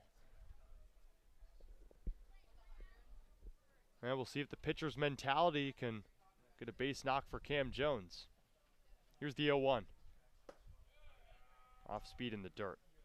And when I say Michael Sansone has to limit the big hit, he did give up a grand slam when he faced Chatham on June 20th in a loss to the Angler. So again, same situation right here. 2 outs, bases loaded. You got to limit the big hit. 1 ball, 1 strike, the count, the pitch. Fastball high. Good eyes from Cam Jones. Most of the season, Sansone has been able to limit the big hit. The most hits he's given up in a game this year through now 6 starts. Well, you're watching it on your screen right now. 6 in this ball game. He knows how to limit batters from getting on base. The bases juice the 2-1. Michael Sansone behind the count 3-1. He's only walked 1 batter, and that was over 3 weeks ago. Today, no walks on his leisure.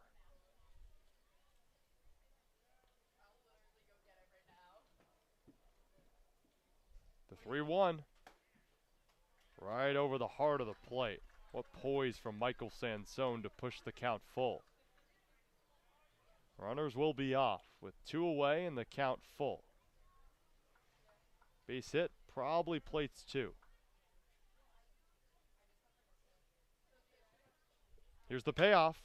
Swung on, 3 hopper over to the left side. Blake Wright Krause throws over to first. He got him. The Firebirds leave the bases loaded. So 3 on as they pick up 3 base hits, but none of them come across the plate, and that's a credit to Michael Sansone and the defense behind him. Still a 1-0 Gateman lead as we head to the bottom of the 5th, and make sure you stick around because Claire Foley will join us on the sideline with a pretty special guest who was just named a Cape League All-Star. We'll be back with that and a whole lot more when we return to Spillane Field on the Gateman Broadcast Network.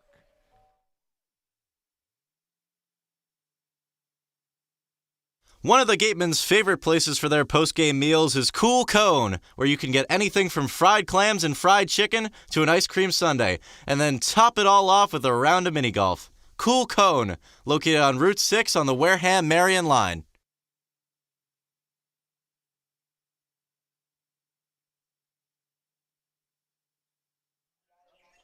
Back at Spillane Field, it's a 1-0 Gateman lead in the bottom of the 5th, and now we welcome the 3rd member of our team, Claire Foley, who's with a newly minted All-Star, Ryan Campos. Claire? Thanks, guys. Yes, here with All-Star Ryan Campos. Now, Ryan, last time we talked, you had just hit a game-winning grand slam, and we talked about your position in the lineup and your comfortability with it. How does it feel to be able to progress your game to earn this All-Star honors? Yeah, I mean, I'm really thankful. I'm happy to represent Wareham in the All-Star game. But I mean, just gotta keep working. I'm really happy to be in it, though. It's a huge blessing. And for this team, what do you guys need to do going forward to earn yourself a spot in the playoffs? We're playing really good. I mean, obviously, you know, the scores kind of don't really tell the whole story, but you know, we're playing good ball and just gotta keep stacking blocks. I mean, you know, everyone's good here. Pitching's good, fielders are good. So, I mean, just gotta play as good as you can, man. I mean, just hope for the best. Awesome. Thank you so much, Ryan. Back to you guys. Thanks so much, Claire. Ryan Campos, one of 6 All-Stars on this Gateman roster. Patrick Riley on the mound for his 5th inning of work. We're in the bottom of the 5th at Spillane Field. The Gatemen lead 1-0 off a sacrifice fly from Max Anderson. Alan Roden will lead things off out of the 6th hole. Then it'll be Derek Fabian and Brian Padilla. The 0-1. Fastball high and away. Count 1-1. Ryan is right. This team has played really well on the offensive side. Top half on the Cape and runs per game, hits per game, batting average. But yeah, sometimes he's right. The score doesn't tell the whole story, and that's been the common denominator with the Gatemen. Roden takes. The count's 2-1. They've been in almost every single game. That's all you can ask for. Just hoping that in the final, quote-unquote, season of this 2022 season goes the Gateman way. 2-1, lifted to deep center field. Keishel backpedals, makes the grab, and there's one away. Yeah, Harvey Shapiro, the field manager of this team, always says that there's 4 seasons within one. In the Cape Cod Baseball League year, you split it into 4 different seasons for 44 games. You do the math correctly, and there's 11 games per season. Well, with 13 games left on the year, we're venturing toward that final 11-game stint. The Gatemen still vying for that playoff spot. As Derek Fabian steps in with 1 away, he lined out to the shortstop Knight back in the 2nd. 1-0 pitch. Fabian, slow liner over to the left side. Aaron Knight makes the grab. Drifting to his right, backhanded it out of the air. And Aaron Knight, another phenomenal play off the bat of Derek Fabian, and those two have linked up a couple times in the favor of the Firebirds.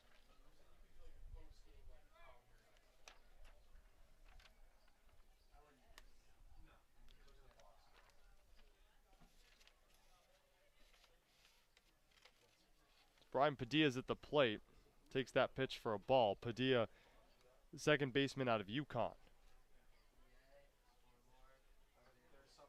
The battery at Vanderbilt, a lot of the times was these two, and Patrick Riley and James Bolger. I don't know if you saw it, Cam, but Vanderbilt this past summer or spring implemented a new pitch comm device.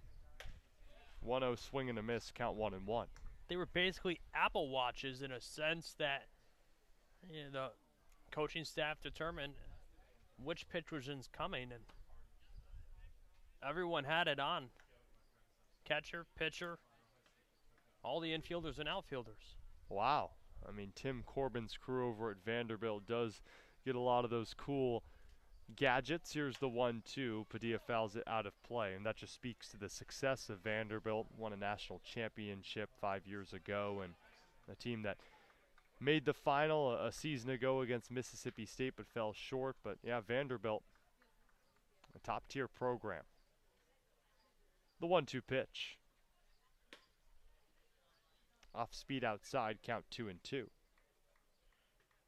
It's a wristband called Game Signs. It's a wristwatch almost that has bunt, defense, first and third, different pitches. 2-2 skied. The infield on the right side. Furman drifts left, makes the grab. And that spells an end to the 5th inning. We head to the top of the 6th. The Gatemen still up 1-0 over the Orleans Firebirds in a low-scoring affair. We'll see if Michael Sansone heads back out on the mound when we return on the Gateman Broadcast Network.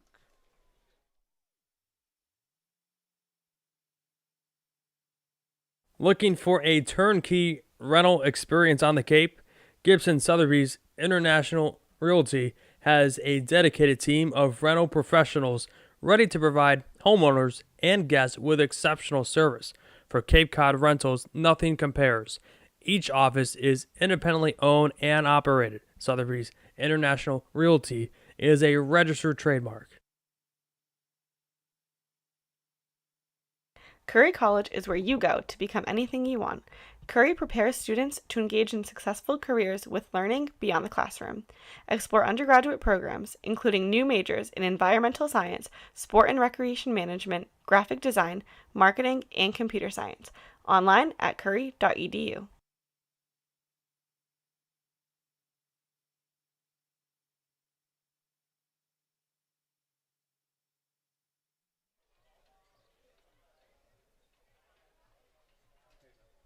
A gorgeous 82-degree day at Spillane Field. The humidity rests at 60%, and you can truly feel it. We're just past the 6 o'clock hour in Wareham, Massachusetts, and the Gatemen lead 1-0 over the Orleans Firebirds in this outer divisional matchup. Michael Sansone on the mound for his 6th inning of work, the 3rd time he's ventured into the 6th inning. And if you like analytics, you like statistics, according to our statistics, Michael Sansone has never given up a run past the 5th inning. So this spells good news for a Wareham Gateman team that leads by just 1. And granted, Wareham has only mustered 1 hit to the Firebirds' 6. But Michael Sansone has done a great job stranding runners on base. And he'll look to do the same with Isaac Humphrey, Jack Bolger, and J.D. Urso. Middle of the order for the Firebirds. Isaac Humphrey, the lefty out of Louisville. The sophomore stands in. First pitch, low and away. That's ball 1. Just the 11th ball of the night by Sansone to go against 51 strikes. Wow. I don't know if you can say more than that. You can call him incredible, or you could just look at his statistics and be in awe. 1-0 popped up out of play. That'll be strike number 52 for Michael Sansone out of just 63 pitches. I feel like you never want to label a player, but if there's anyone known as a strike thrower, it has to be Michael Sansone. 1 ball, 1 strike, the count. Fouled back into the fencing. If there was no fencing here, that one was headed toward my left eye. I would have caught it. Really? I have trust in you. Do you have a glove somewhere that you would have slung on pretty quick and then reached up? Or You saw Dom Mattingly in the Marlins third base dugout the other day. He made a good snag, barehanded. 1-2 lifted to shallow right center. It'll fall and bounce in front of the warning track. Chase Davis throws over to second. Sliding in safely is Isaac Humphrey. So a double for the Louisville Cardinal. And that to lead off the 6th inning. There's a runner at second. The 7th hit for the Firebirds, but no runs to show for it yet.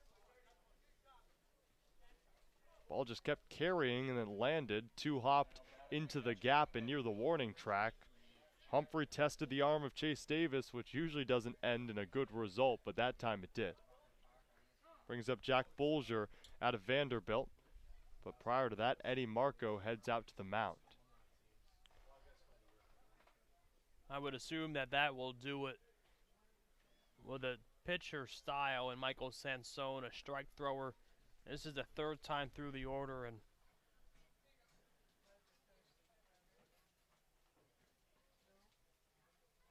Eddie Marco will point toward the bullpen, will take the ball away from Michael Sansone as he daps up his teammates, knowing he's heading to the All-Star game in a week's time, and a player that's been extraordinary all season. 64 pitches, 54 of them for strikes, and kept the Firebirds scoreless through 5. So the new arm out of the bullpen will inherit a runner at second, but the Gatemen still lead 1-0. We'll tell you who that new arm is on the other side of the break. You're listening to Wareham Gatemen Baseball on the Gatemen Broadcast Network.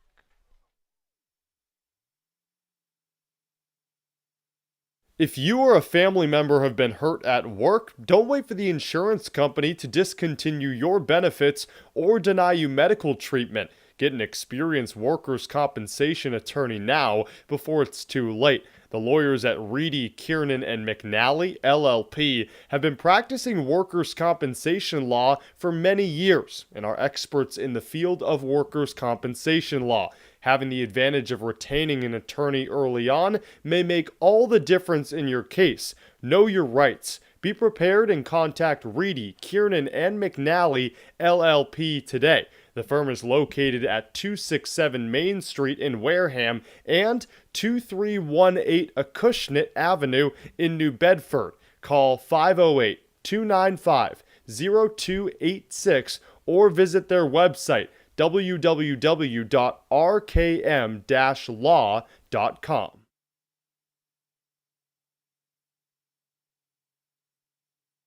Cape Cod 5 is proud to be a long-standing supporter of the Cape Cod Baseball League and its contribution to the local economy as a treasured summer attraction. Cape Cod 5 is a community bank serving customers throughout Cape Cod, the islands, and southeastern Massachusetts.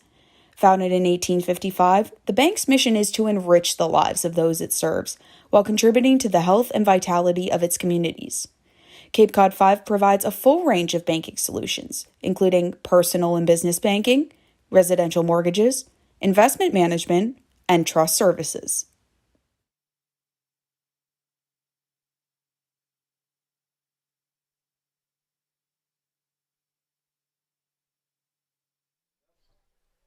Well, Will Koger comes out of the Gateman pen in relief of Michael Sansone. Runner in scoring position, he's a tying run. This is Koger's 6th appearance of the summer. He's appeared in 13 2/3 pitch, 8 hits, 4 runs, 3 earned, 7 walks, and 12 strikeouts, and he has a 2.63 ERA. And Alex, this past spring at Louisville, 11 appearances on the mound with a pair of starts, 0-1 record, an ERA that drifted out of his reach above 12, but did have 10 strikeouts in 14 2/3 innings of work. His collegiate teammate is at second in Isaac Humphrey. Jack Bulger at the dish out of Vanderbilt. You turn from a lefty in Sansone to a righty in Koger. First pitch is a fastball low and inside. Peter Burns scurries out of his stance to corral it. Koger grew up and obviously a big baseball fan. Loved Mariano Rivera, a dominant closer, or the greatest closer of all time, the only unanimous Hall of Famer, trying to channel his inner Mo here. 1-0. Swing and a miss. It's not easy to do, to try to match the prowess of Mariano Rivera or even get close to it. But Will Koger looking up to one of the best pitchers of all time.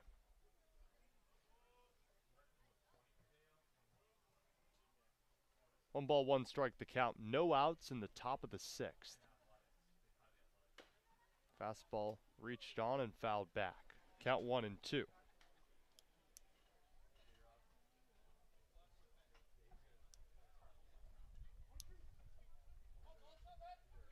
Jack Bolger struck out in the second and the fourth. 2 out of the 4 strikeout victims to Michael Sansone's credit. Brian Padilla inching towards second to close off the runner Humphrey. 1-2. Off speed collects dust.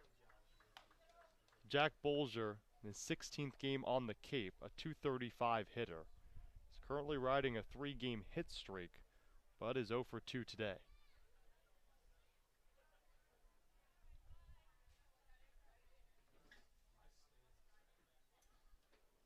The righty Koger readies at the letters. Looks off at second. Here's the 2-2. Heater low. Now the count full to a player in Jack Bolger, part of the SEC All-Freshman team. Back in 2021, followed it up with a year where he batted .269, 57 hits, 11 for extra bases, 29 strikeouts to just 28 walks. Uber patient at the plate. The payoff. Fastball, 2-hopper right into the glove of Padilla. Takes his time, throws it over to first. 1 away, advancing to third is Isaac Humphrey. Good concentration from Brian Padilla over at second to backhand it, snare it off a hop, throw it over to first. And with 1 away, that gives way to J.D. Urso out of the University of Tampa, the Spartans. Singled in the second, grounded out in the fourth. 1 for 2 on the day. A fly ball would tie it, just exactly the way the Gatemen scored their first and only run of the night.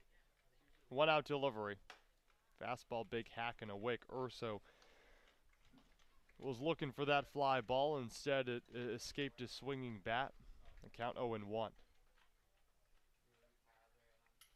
Urso in just his 3rd game on the Cape. Joined this team on the 15th of July. Fouls it back.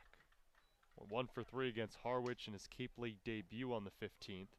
Followed that one up yesterday in a 9-1 loss to the Hyannis Harbor Hawks with a 1 for 4 performance with an RBI double.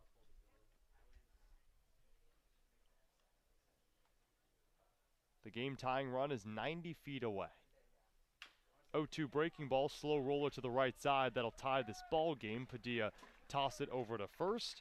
There's 2 away, but the Orleans Firebirds scratch across their first run, and it's 1-1 in the top of the 6th. Yeah, Urso was definitely thinking either hit it to the outfield or hit it to the right side of the infield, which would almost guarantee this ball game become a tied one, and he did his job. So now it's time for Garrett Gilmet. With 2 away and no one on the bases in the top of the 6th in a 1-1 ball game. Koger the pitch. Off-speed bounces in the dirt. Gilmet did not go. Garrett Gilmet, member of the All-Pac-12 team his freshman year. 50 games this past spring in his sophomore campaign. A .286 hitter. Now taking his talents to the Lone Star State for the Texas Longhorns. Fouls it back. The former USC Trojan making the move just a couple weeks ago. I bet he's excited just to get to work with Troy Tulowitzki, an all-star formerly at the major league level, and a better person as well. 1-1 off speed, big swing and a miss. Can say a lot about learning at the collegiate level, but when you have a big leaguer like that by your side, ooh, that makes a stark difference. 1-2. Yeah, it's a player that will most likely be able to fight for starting time. With Kimball Schuessler there as a rising junior. Also have an incoming freshman for the Longhorns as well. Garrett Gilmet will have his shot to possibly be a starter. Now Jeremy Colonna is going to head out there. It's Peter Burns with his hands on his knees. The ball was in the dirt. We're just hoping that Peter Burns is okay.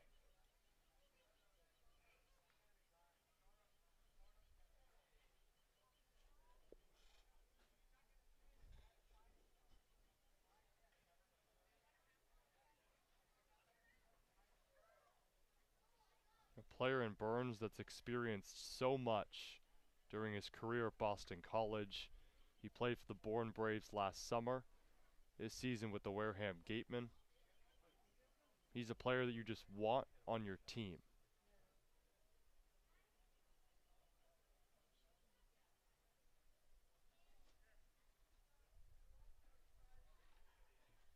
Peter Burns wants to stay in the game, and when the senior says, keep me in the ball game, well, he stays. Ryan Campos will head out to Peter Burns to hand him a drink.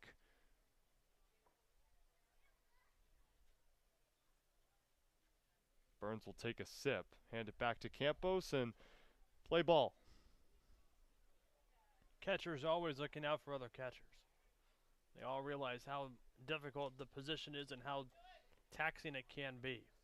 Ryan Campos, Peter Burns, they've been with this team since day one. Devin Burks has been through the ringer as well as the catcher for the Gatemen, Cole Elvis, earlier in the season.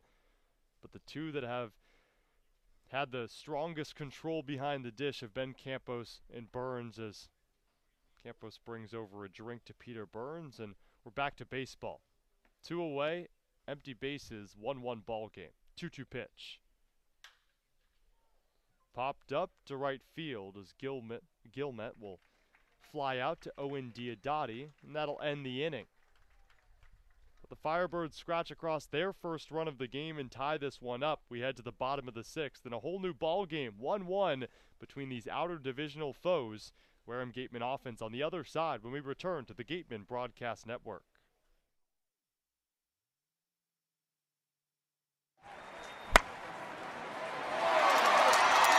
What's up, Gateman fans? Looking for Wareham jerseys, shirts, and hats?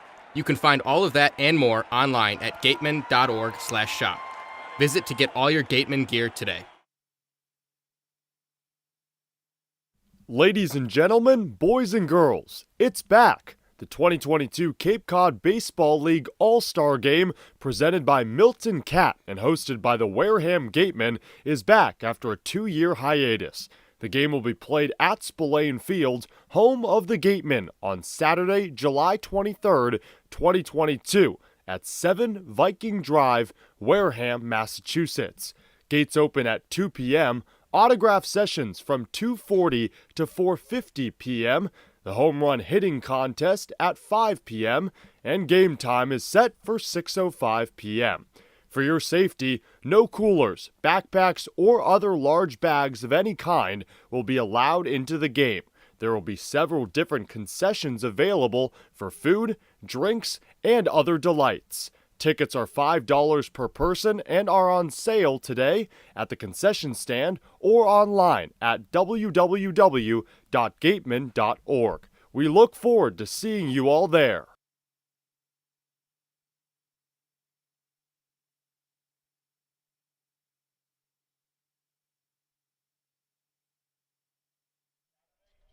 Well, we go to the bottom of the 6th. New pitcher for Orleans, Josh Allen out of Duke University, making his 10th appearance on the summer. 16 innings, 13 strikeouts, and 5 walks. Has 2 wins under his belt. So that marks a final line for Patrick Riley. 5 innings, 1 hit, 1 run, 1 earned, 2 walks, and 2 strikeouts. So Josh Allen trying to keep this a tied game. Josh Allen has already pitched against the Wareham Gatemen. That was back on June 14th, the 3rd day of the season. He picked up the win, 2 innings of work in a relief effort, faced 6 batters, struck out 2 of them. Since then, he hasn't faced the Gatemen. Instead, he's gone through a majority of the league in the Chatham Anglers, the Harwich Mariners, Bourne, Cotuit, Hyannis, Falmouth. Josh Allen is a countryman so far in now his 10th outing on the summer. It'll be Peter Burns to lead things off in the bottom of the 6th in a 1-1 ball game. The lefty Allen delivers, and Burns follows it up with a foul ball to the fencing.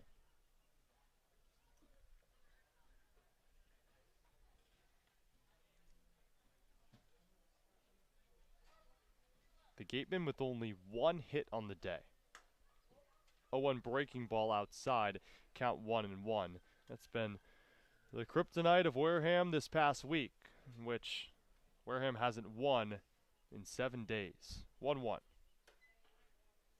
And for a team that ranks 4th on the Cape in hits per game, only 6 per contest in the last 5 games in which Wareham hasn't picked up a W.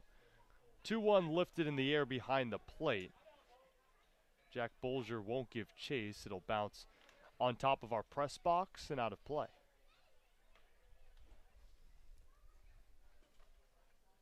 Well, Peter Burns, a hit in each of the last 3 games he started, but today he's 0 for 1 with a line out back in the third. 2-2 to the lefty.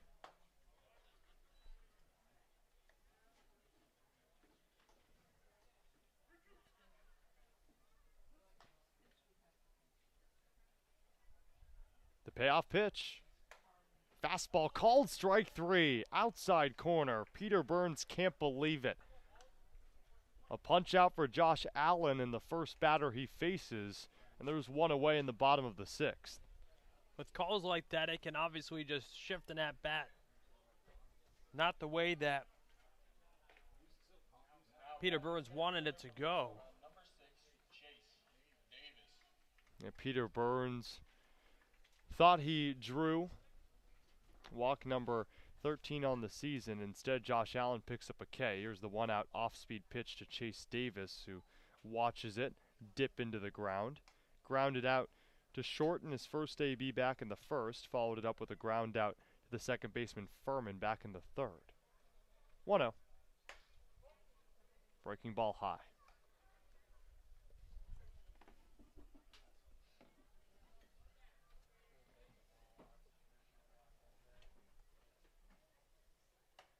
Davis turns away and now will stare down the barrel at a 3-0 count. A dangerous hitter in Chase Davis. He's batted leadoff in 7 of now the 8 Cape games he's been involved in. Rising junior out of the University of Arizona with home run hitting power. 3-0 pitch. Davis shows bunt, pulls back to strike down the pipe. A player in Chase Davis that ranked 2nd in the Pac-12 with 18 bombs this past spring. That's a player which makes Chase Davis so great. Shows bunt on a 3-0 pitch. 3-1 laced to right, and it will fall foul. Looks like he broke his bat on that one. Clearly irked as he looked down at his bat. We talked about it earlier. Players don't like breaking their bats. Gotta grab a new one, and mojo can shift individually just by a snap of a bat. Especially if you got a lot of hits in it. And Chase Davis definitely had a lot of those with that bat. I mean, Alex, he had a 4-hit game for the Gatemen in just his 3rd appearance in the lineup for Wareham, and that was the first and only 4-hit game by a Gateman player this summer. Obviously, that one was caked in pine tar. This one, a fresh, clean one. Not, I would gather, to the liking of Davis. Payoff low. Fortunately, he won't have to swing it. Instead, he rainbows it toward his first base dugout. Trots over to first. There's one on with one away. Chase Davis represents the go-ahead run for a Gateman team that has now drawn 3 walks and have mustered just 1 hit. Hey, but sometimes that's the formula. It's the game of baseball that can often turn on its head based off mistakes and errors by the opposing team. It doesn't just always have to be hits galore. Josh Allen checks on Davis over at first. Yeah, the Gatemen have 1 run on just 1 hit tonight. Hogan Windish at the dish. 0 for 1 day. He walked in the 4th. 1-out delivery. Fastball popped out of play behind the plate. Now we've highlighted how much Hogan has struggled in the past 9 games. More hitless contests than he had in his first 21 total.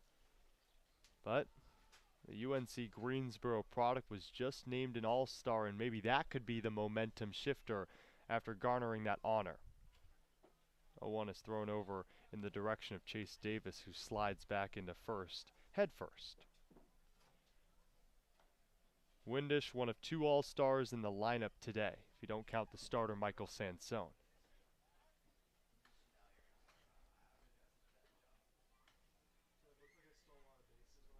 The Gatemen are 0 for 1 in stolen bags in today's game. They're last on the Cape in stolen bases too, but Josh Allen still adamant, checking Davis at first. 0-1 low and away.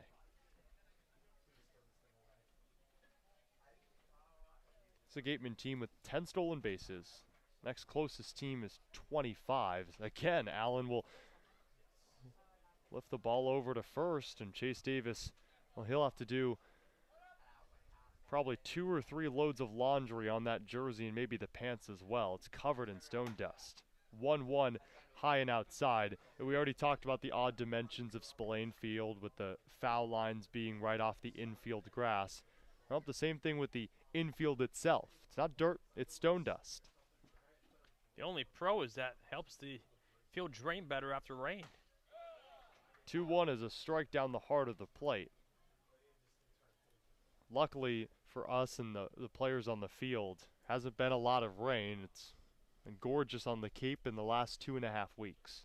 Gonna be hot next week, though. Not a day below 90 degrees. Oh, 2-2 sent over to first, and Josh Allen wants Chase Davis over at first. Probably worse than he wants Hogan Windish to strike out here at the dish. 2 balls, 2 strikes the count with 1 away. Windish on a breaking ball takes a hack and misses 1 high. With 2 away, and Hogan Windish is retired for the second time today, first by way of the K, and that's the second strikeout for Josh Allen. Brings up Owen Diodati. He's batting out of the 3-hole for just the second time this season. Usually a spot occupied by Alan Rodin and Max Anderson. Breaking ball clips the outside corner of the plate. But Owen Diodati has 2 hits in his last couple of games, and today he extended that streak to a 3-game hit streak with a single back in the 4th. That's the only hit for Wareham. Well, the catcher Bolger loses the baseball. Chase Davis was heading back to first, so didn't have enough time to race off to second.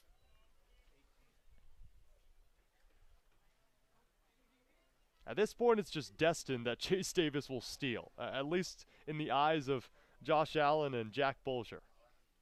0-2. Off speed low.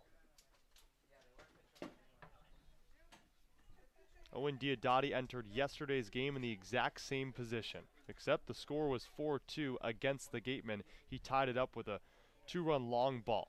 Check swing on a breaking ball low. Did he go? No, he did not, says the third base umpire Mark Furtado, taking a post near second.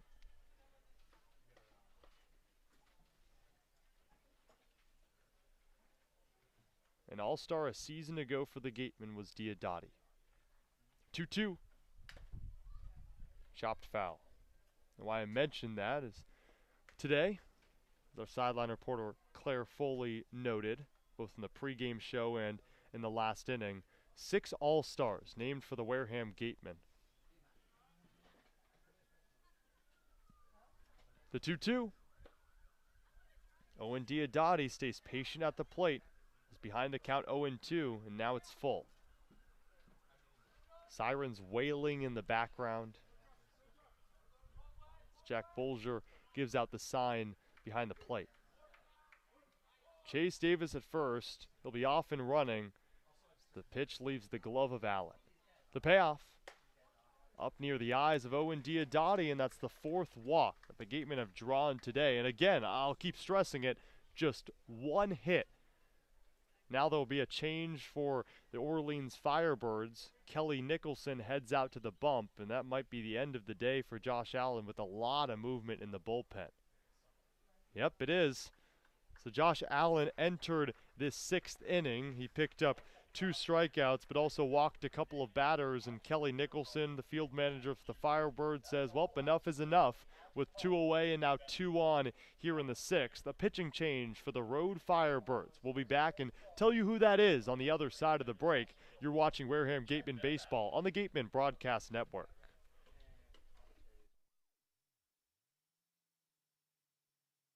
Finding a good personal injury attorney is very difficult. If you or your family member have been involved in an accident, hurt at work, suffered a slip and fall, or have been injured due to negligence of someone else, contact the lawyers at Reedy, Kiernan, and McNally, LLP today.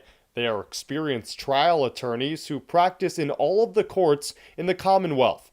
The firm has been recognized by Best Lawyers in America for outstanding legal representation. Contact Reedy, Kiernan, and McNally, LLP today. The firm is located at 267 Main Street in Wareham and 2318 Acushnet Avenue in New Bedford. Call 508-295-0286 or visit their website www.rkm-law.com.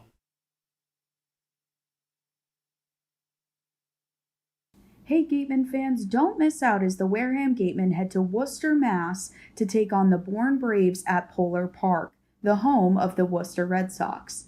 This special game at Polar Park takes place Monday, July 25th with a 6:45 first pitch. Tickets start at just $10, so head to gateman.org to get yours today.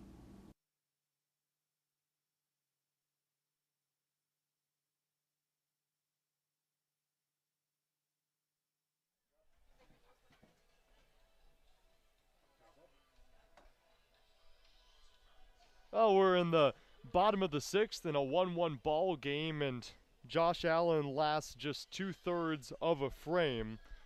And the Duke Blue Devil is done after just 23 pitchers. Kelly Nicholson will hand the ball over to Tommy Hopfee, the righty out of Fresno State this past spring. Made 31 starts as a designated hitter, so a two-way player for the Fresno State Bulldogs. And well, today he's on the mound as he was 11 times in a relief effort his freshman season. So far this year for the Firebirds, Hopfee now in his 10th appearance as he delivers a pitch low. The count 1-0 on Max Anderson. So Tommy Hopfee, I mentioned is a two-way player, but on the summer he's only been a pitcher at Bakersfield, California. A 3-1 record, 3.64 ERA. 1-0 delivery, misses inside. Also on the ledger for Hopfee is a save to his credit in 17 1/3 innings of work. He's given up 15 hits, but only 7 earned runs in 17 innings of work. Runners at first and second, both on walks. Here's the 2-0. Anderson takes a pitch inside. 3 pitches, 3 balls off the fingertips of Hopfee to Max Anderson, who had a sac fly in the 4th, and that represents the only run for the Gatemen. Max Anderson just looking for a big hit right here. The 3-0. Catches that inside corner.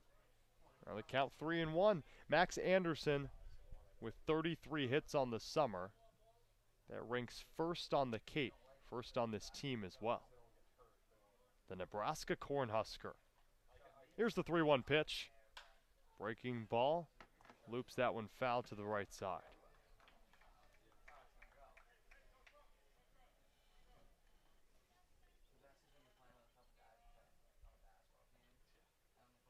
The lone RBI on the day for the Gatemen. In a 1-1 ball game, runners at first and second. They'll be off and running. The payoff pitch. Off speed, popped up down the right field line, drifting left as Isaac Humphrey makes the grab, and that retires the side. We see 2 pitchers in the 6th, and 2 are stranded on. No hits for the Gatemen after they draw a pair Want of your daily walks dose that of led to 2 being on. They strand both of them, and it's a Gatemen team with only 1 hit through 6. We'll see if Will Koger and the defense can keep the Orleans Firebirds at bay in a 1-1 ball game between a pair of outer divisional foes. We'll be back for more Wareham Gatemen baseball on the other side for the top of the 7th inning on the Gatemen Broadcast Network. Catchers aren't the only ones protecting home. With Rogers Gray, you have more coastal homeowners insurance options and a true expertise in their people. Protect your home with Rogers Gray. Rogers Gray is a proud sponsor of the Cape Cod Baseball League. Learn more at rogersgray.com. Cape Cod Coca-Cola thanks you for supporting the Cape Cod Baseball League and for refreshing yourself with ice-cold Coca-Cola products. We offer over 400 different beverage choices on Cape Cod to quench every thirst, and more than 150 of those are low or no calorie options.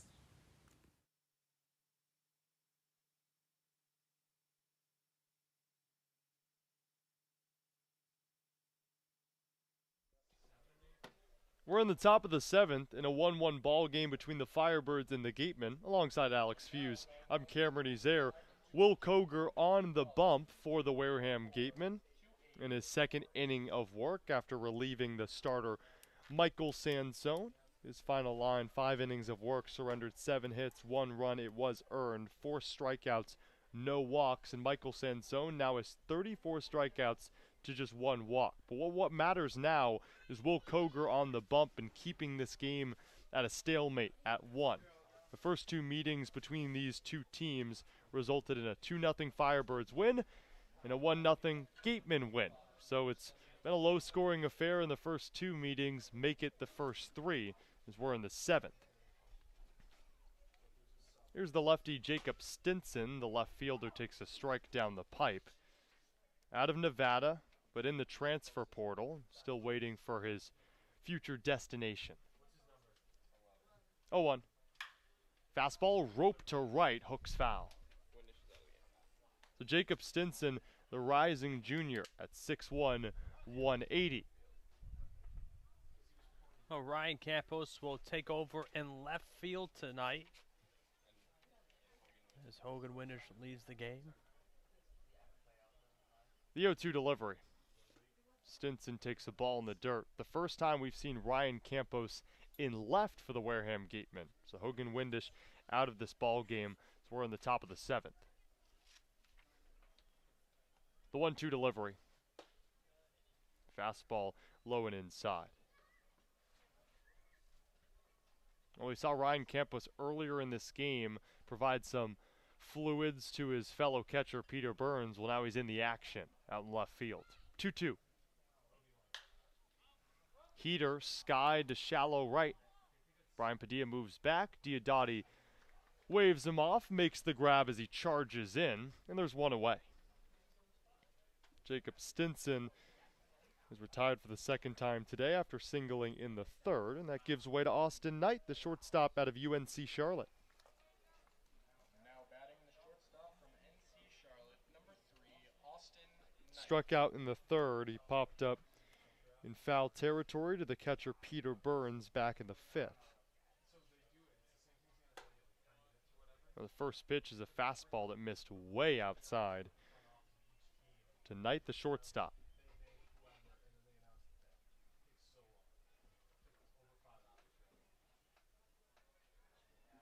Koger, the 1-0.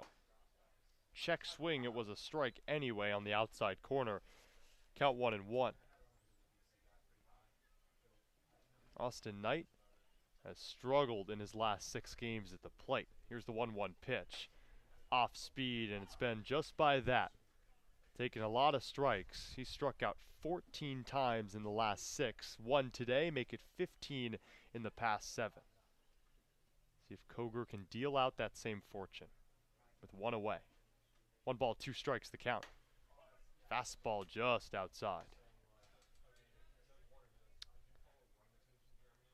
It appears this is the first time that Campos has played the outfield since high school.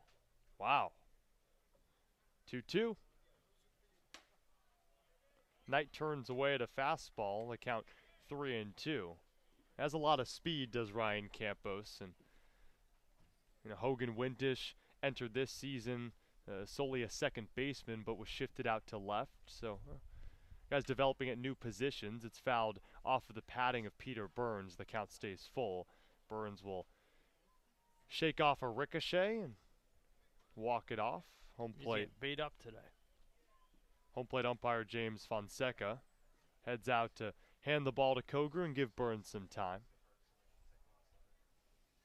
Yeah, it was down for the count a couple innings ago as a ball bounced in the dirt and went right up into the top of his padding, and there got hit on the foot off a swing from Austin Knight.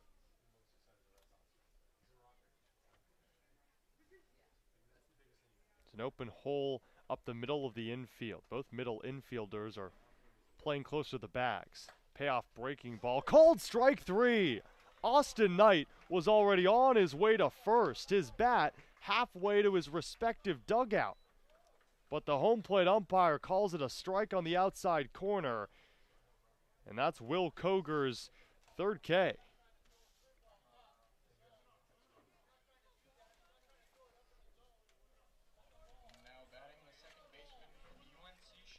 A lot of chatter between the home plate umpire and the Orleans dugout.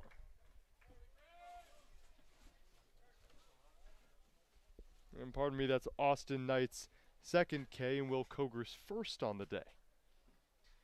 First pitch is a fastball outside to the lefty Nate Furman, who singled back in the fifth.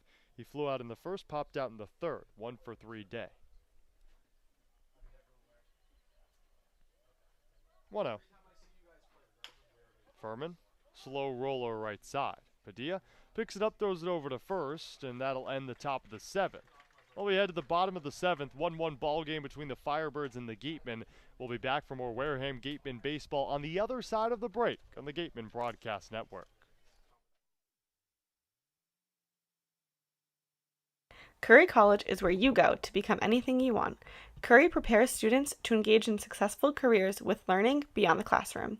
Explore undergraduate programs, including new majors in environmental science, sport and recreation management, graphic design, marketing, and computer science. Online at curry.edu.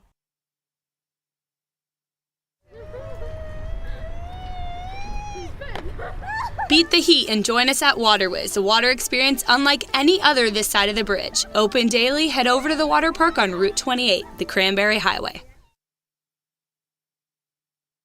With competitive pay, state-of-the-art facilities, and opportunities in service, sales, accounting, HR, marketing, IT, and more, a job at Milton Cat, the Northeast Caterpillar dealer, is more than a career choice. It's a choice career. Visit miltoncat.com/careers to join their growing team.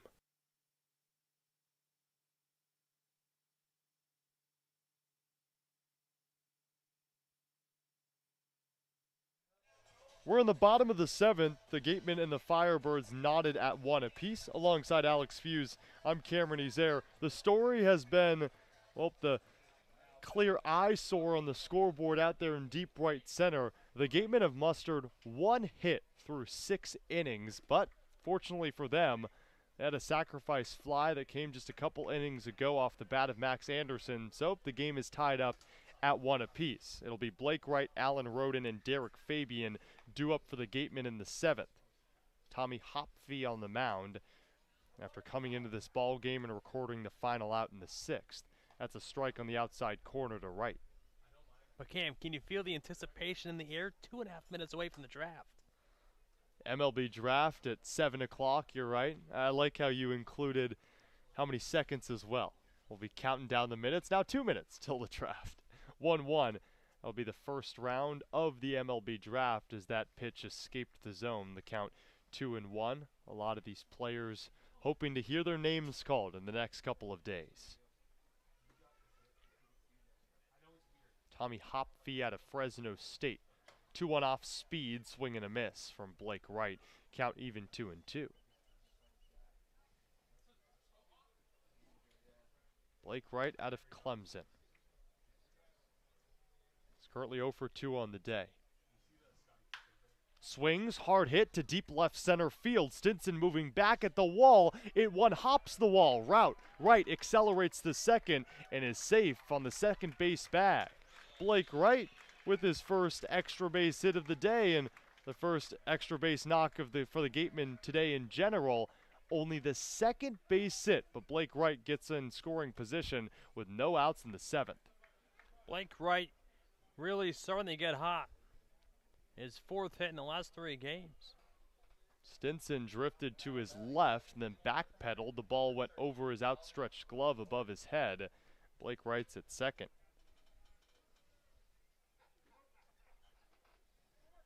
Brings up the lefty Alan Roden. First offering is lined and snared. What a grab!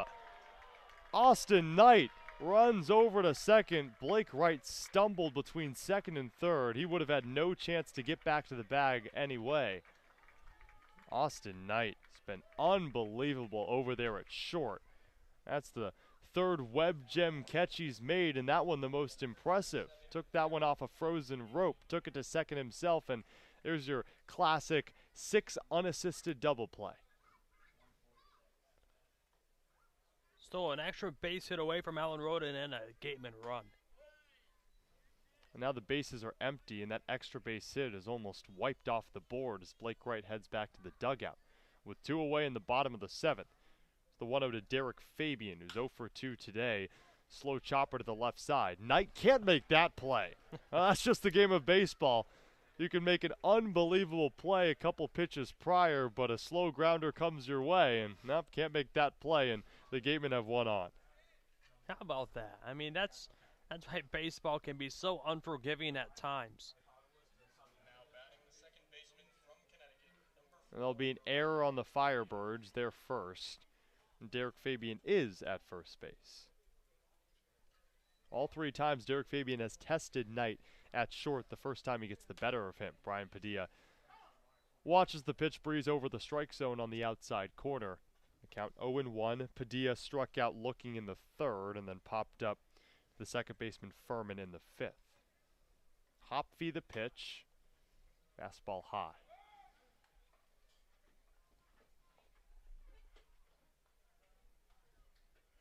The Baltimore Orioles will be on the clock first in the MLB draft tonight. The 1-1.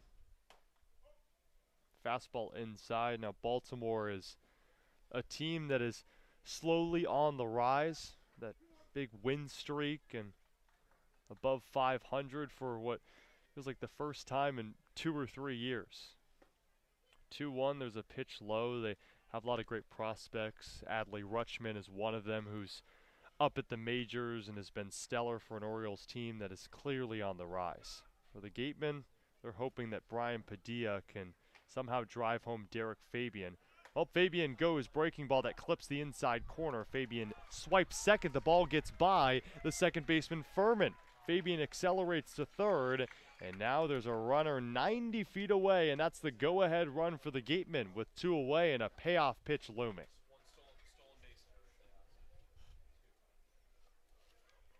Just a 11th stolen base on the summer for Wareham. Yeah, and for Derek Fabian, who just swiped second, that's his first stolen bag of the year.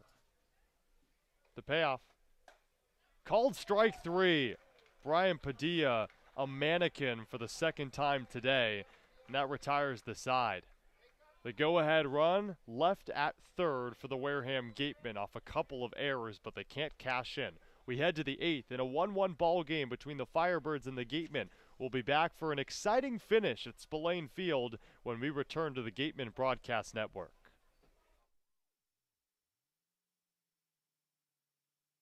Gibson Sotheby's International Realty is a proud sponsor of the Cape Cod Baseball League.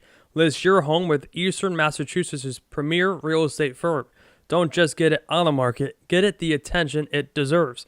Each office is independently owned and operated. Sotheby's International Realty is a registered trademark. The Wareham Gatemen would like to thank Franklin Sports for their sponsorship of the Cape Cod Baseball League. Franklin is yet again proud to be the official batting glove of the Cape Cod Baseball League. Throughout the summer, all 10 Cape League teams are wearing their own custom team batting gloves, courtesy of Franklin Sports. Cape Cod to the major leagues. Only the best hitters in baseball wear Franklin gloves.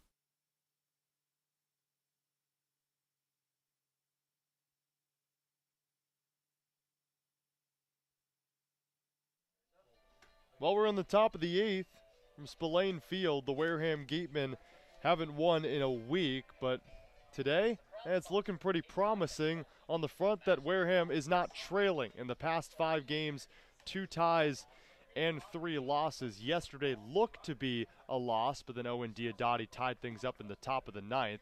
But this is a Gateman team that can smile knowing that, well, they still have a chance in this ball game. 1-1 between the Firebirds and the Gatemen. Will Koger is on the mound for his 3rd inning of work after relieving Michael Sansone in the 6th. Will Koger in his 6th relief appearance on the summer, and it's no easy task knowing that he has the teeth of the order, and Luke Keishel, Cam Jones, and Isaac Humphrey at the dish. 2, 3, 4 in the order.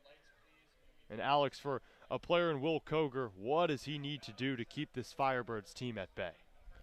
Well, it's the Gatemen got it on their side with Will Koger. This is his first time to face Keishel, Jones, and Humphrey. Maybe a new look, and that could be a positive for Will Koger, as these batters haven't seen this stuff up close and personal. The Louisville Cardinal. Well, Luke Keishel, just named an all-star. He's 1 for 3 on the day, takes the fastball outside, and the count even 1-1. Keishel, a couple years as a San Francisco Don up there in Northern California, just announced that he's transferring to Arizona State last month. 1-1. Keishel drives into one, ground ball to the left side and through. Base hit for Luke Keishel. 1 on here in the top of the 8th. Base hit number 8 for the Firebirds, and the second of the day for Keishel.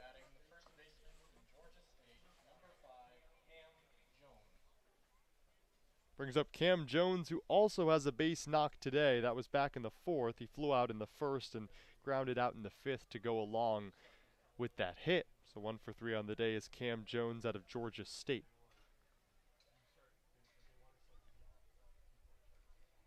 First offering from Will Koger.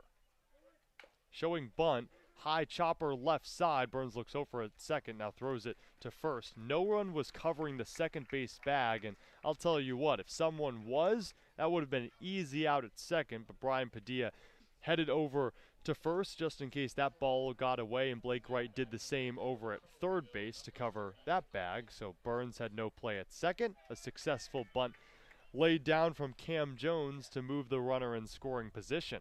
Brings up the lefty Isaac Humphrey, who had a double in the 6th after starting the day 0 for 2. Old school baseball here in that as the game gets closer to the finish line.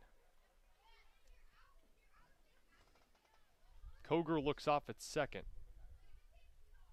1 out pitch is the fastball outside, and hey, that's how Kelly Nicholson, the field manager for the Firebirds, likes to play this game.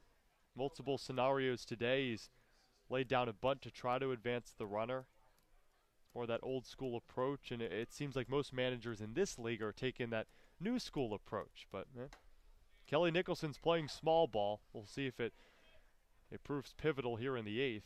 That's called a strike on the outside corner.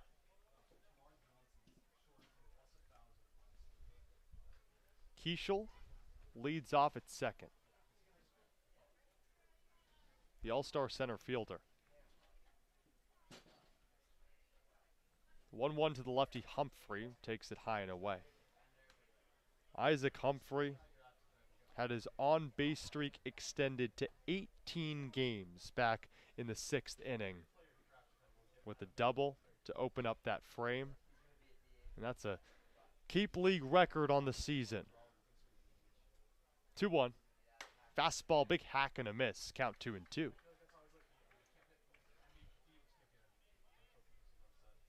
Orleans had a 3-game win streak going before it was snapped yesterday at the hands of the Hyannis Harbor Hawks in a 9-1 defeat. But today they've simply outplayed the Gatemen in the hit department. Game's still tied though. Keishel off of second, 2-2. Fastball high, check swing from Humphrey. Did not go, now the count's full. Just held up. Isaac Humphrey out of Louisville, the sophomore.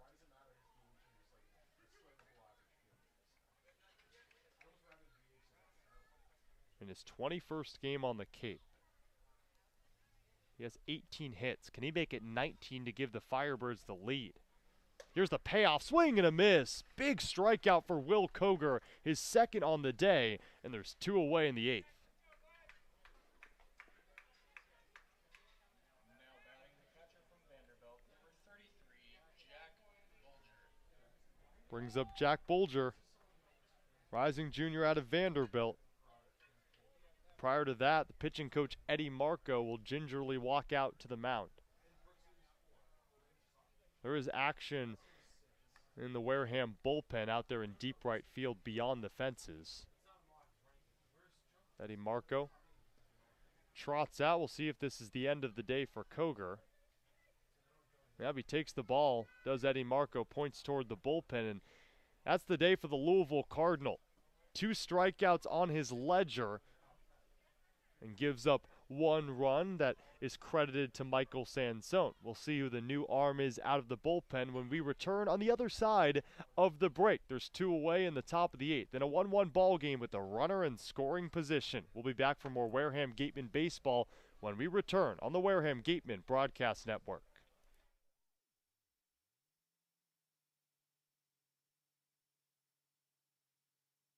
As a proud sponsor of the Cape Cod Baseball League, the Mass State Lottery is celebrating the games we love playing, from the baseball diamond to the many lottery games that help support all 351 cities and towns across the Commonwealth. So here's to 50 years of winning and 50 more.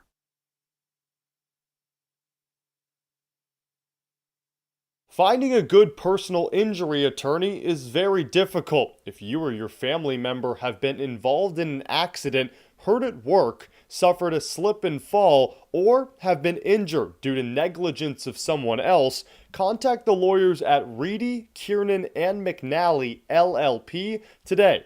They are experienced trial attorneys who practice in all of the courts in the Commonwealth. The firm has been recognized by Best Lawyers in America for outstanding legal representation. Contact Reedy, Kiernan, and McNally, LLP today. The firm is located at 267 Main Street in Wareham and 2318 Acushnet Avenue in New Bedford. Call 508-295-0286 or visit their website www.rkm-law.com.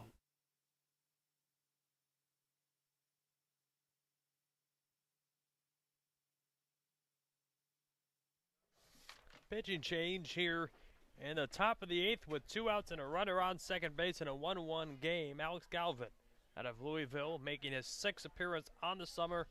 Has a save. It's not a save situation right now, though. 8 hits, 3 runs all earned, no walks, and 5 strikeouts. He has a .540 earned run average so far this summer with the Gatemen. Galvin takes over for his collegiate and Wareham teammate in Will Koger, as Will relieved Michael Sansone of his duties back in the 6th inning. Took us all the way to the 8th, recorded 2 outs, but did give up that base hit to Luke Keishel, the 8th of the ball game for the Orleans Firebirds. Big spot here for Alex Galvin. This past spring, 16 relief appearances on the mound, a 6.35 ERA in 17 innings. He struck out 20. Did the tall righty, standing at 6'6", weighing 240. Jack Bolger is up first. With 2 away, a runner at second.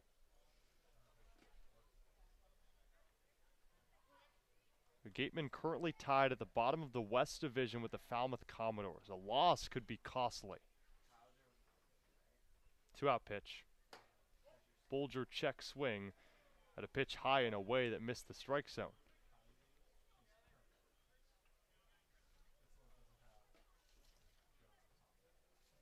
Bolger today, a pair of strikeouts and a ground out. He's 0 for 3. Keishel leans off at second.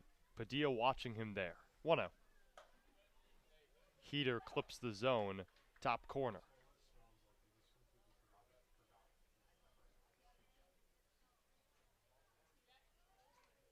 Brian Padilla at second, playing closer to the bag to hold Luke Keishel there. Galvin, deep breath. 1-1. Fastball in the dirt. Michael Sansone started off this game, 5 innings of work. He did give up a run that was in the 6th. It was off the fingertips of Will Koger, though, as Sansone was still credited with that run after giving up a leadoff double in the 6th inning. And Koger entered the game, took us all the way to the 8th. Now it's Alex Galvin's gig. 2-1 fastball high. All right, Cam, the Orioles have their pick in, as Commissioner Manfred about to announce the first overall draft pick is in the 2022 Major League Baseball draft. We'll fill you in on that after this 3-1 pitch. Heater misses the zone. A walk, and Jack Bolger is on the base paths for the first time today. There's 2 on with 2 away in the top of the 8th in a 1-1 game. Alex, who is it? It is Jackson Holiday, one of the many players that could go in this first round, a son of Matt Holiday, former major leaguer. Jackson Holiday, a shortstop out of Stillwater High School, is a first overall pick for the Baltimore Orioles. The two-out pitch is called a strike on the outside corner to J.D. Urso, who has the lone RBI on the day for the Firebirds. That was back in the 6th on a ground out to the second baseman, Padilla. 2 away, 2 on. Galvin, the 0-1. Swing and a miss by Urso. The count 0-2.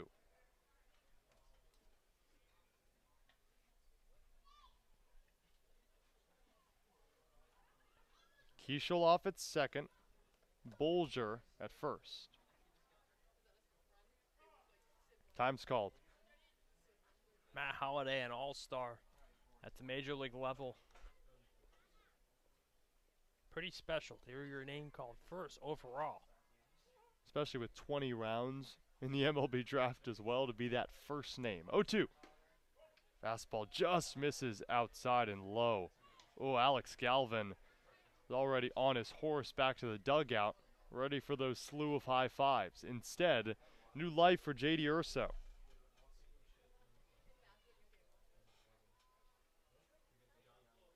Two on. 1 ball, 2 strikes the count.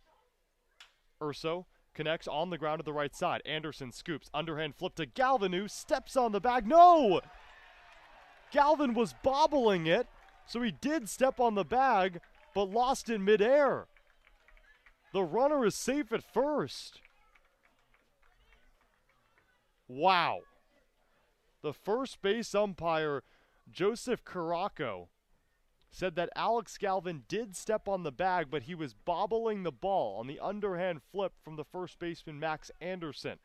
And the third base umpire, Mark Furtado, who probably had the best view of that one outside of the first base ump, agrees. Well, it shouldn't matter if he was bobbling it or not to force out at first base. With 2 away, first pitch is swung on and popped up by Garrett Gilmet. Burns makes the grab, so controversy averted. And what looked like the final out, it wasn't. It brought Gilmet to the plate, and he swung at the first pitch and popped up to Peter Burns. We head to the bottom of the 8th in a low-scoring affair. 1-1 as the Gateman offense is due up. We'll see Peter Burns, Chase Davis, and Hogan Windish on the other side on the Gateman Broadcast Network.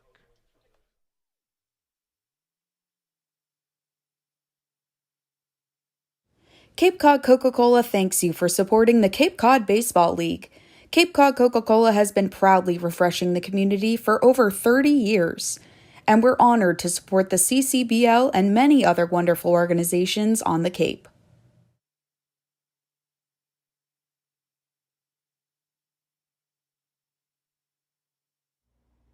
Red Shirt Fridays is a national program created to acknowledge, honor, and support our troops who put themselves in harm's way to defend our freedom.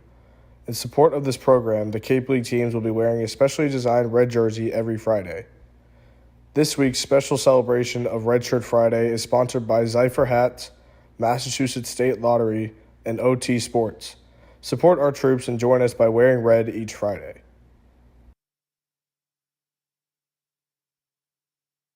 Whether a night at the tap room for pub grub, dinner for the family, or a full-service catered event, Minkle Boys Catering. Food with passion.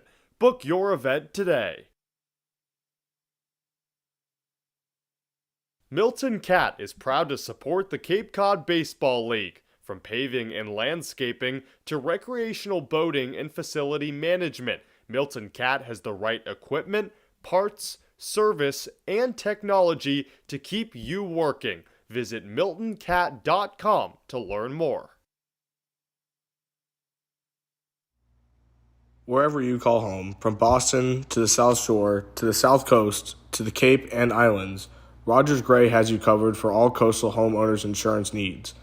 Rogers Gray is a proud sponsor of the Cape Cod Baseball League. Learn more at rogersgray.com.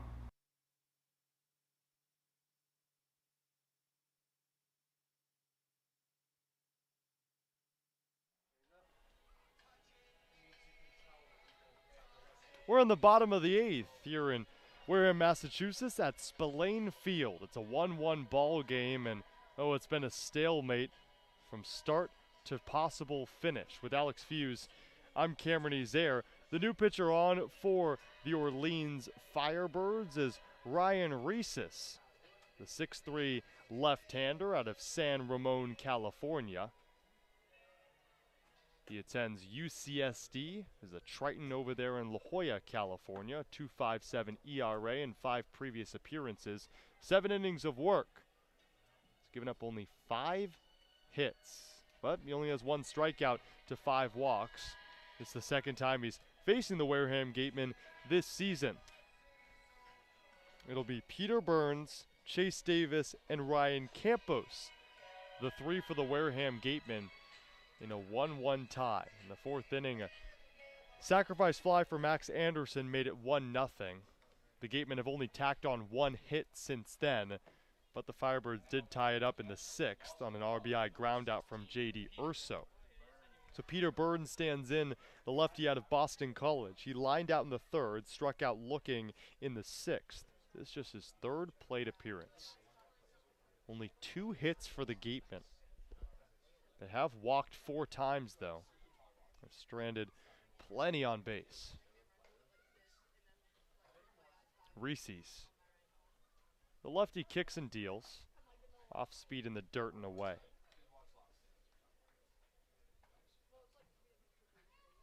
Peter Burns started the season struggling offensively. Well, 9-game on base streak here in the back half of this first stretch of the season. The pitch is high. And I say first stretch because it feels like the last 10 games will be the last stretch. Knowing that the Wareham Gatemen are tied at the bottom of the West Division, they're just clinging on to a possible playoff spot now. 2-0 fastball low. 3 pitches, 3 balls from Reese's. It's exactly what we saw from Tommy Hopfee, who Reese's is relieving right now. 3 balls, no strikes, empty bases, bottom 8, 1-1 game. Here's the 3-0. Burns takes, it's a strike down the middle. Burns is trying to extend his on-base streak. 216 hitter. But he has also walked 12 times. He'll take either. 3-1. Fastball fouled back. Peter Burns spoils one away, and now the count is 3-1.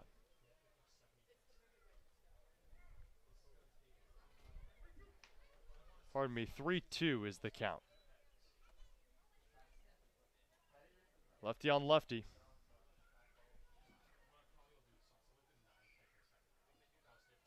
Here's the pitch. Burns fouls it off to the left side. Huh. Ricocheted right off the light post and into the glove. And Reese on the mound. Pretty special. Well, Wareham High School is right off to the left side of Spillane Field. A lot of the times that hits the light post or the building, it will take a hard ricochet, where you'll see those odd bounces. Here we go again, the payoff. Heater high, the 13th walk drawn by Peter Burns, 5th of the day for the Gatemen. There we go. Go ahead run at first for the top of the order and Chase Davis. But prior to that, he'll head over to where Jeremy Colonna is standing near home plate. The third base coach and Chase Davis talking things over. For a player in Davis that missed part of this week, and it actually was during that 3-game losing streak after suffering a minor foot injury against the Chatham Anglers on Tuesday. He returned yesterday. The base hit, he forced 2 walks as well. Today, he's 0 for 2 with a walk. That base on balls back in the 6th. Burns at first. Walk by Burns, now 10 games on base streak. Incredible for a player that struggled to get on base at the opening portion of the season in which pitchers were really dominating all the hitters. All right, second overall pick in for the Diamondbacks, and it is Drew Jones. The bloodline of former All-Star and Major Leaguers continue. Son of Andrew Jones. 0-1 off speed in the dirt, the count 1-1. And if you're unaware of what Alex is alluding to, it's the MLB draft. First day is today, and the next two represent the rest of the 20 rounds. And first pick was Jackson Holliday, and now it's Drew Jones. Burns at first, no outs, bottom 8. 1-1. Fastball down the pipe. Count 1-2 to Chase Davis out of the University of Arizona.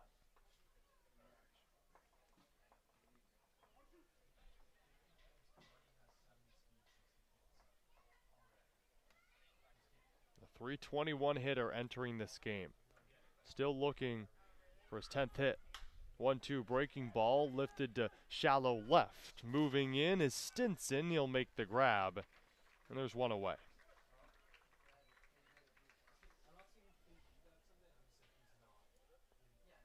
Well, that'll bring up Ryan Campos, his first plate appearance of the day after replacing Hogan Windish in left.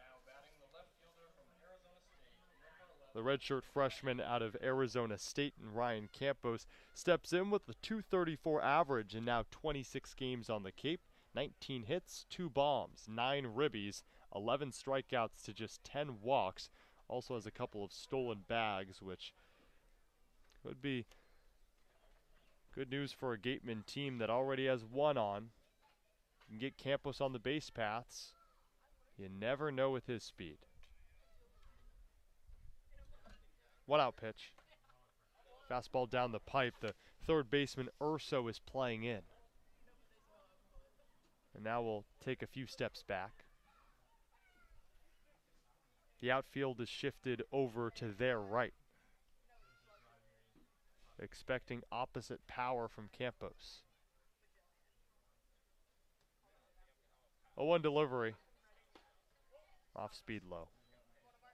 2 hits for the Gatemen, 9 for the Firebirds. When you take a look at that department, you'd probably think, okay, the Firebirds are crushing the Gatemen right now. Nope, it's 1-1.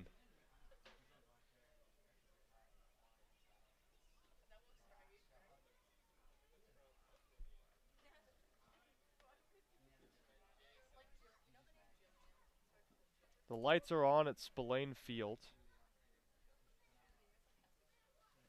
In a tense ball game.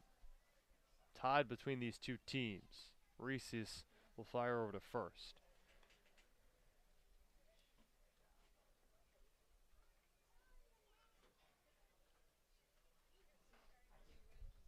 Peter Burns, few side steps off of the back. 1-1 delivery. Low. So the Rangers pick is in the draft, and it's Kumar Rocker. Wow. So not many people were expecting him to go again in the first round after having some surgery in the offseason, but Kumar Rocker, a third overall pick to the Texas Rangers. They got Jack Leiter last summer. 2-1 strike on the outside corner. Both former Vanderbilt Commodores. Leiter lit up college baseball, and Kumar Rocker did the same with how fast he'd throw a baseball on the bump. He was picked 10th last year, if I'm not mistaken, by the New York Mets, but they never signed and couldn't agree on a deal. Here's a 2-2. Off speed, one hopper to the left side. Flip over to second for one, on to first. Safe is Campos. So Austin Knight off a hop, backhand flipped it over to Nate Furman, who stepped on the bag at second, but the relay throw over to Jones not in time to get the speedy Ryan Campos. Now 2 away in the bottom of the 8th, still a tie ball game, and Campos will take Burnsy's spot.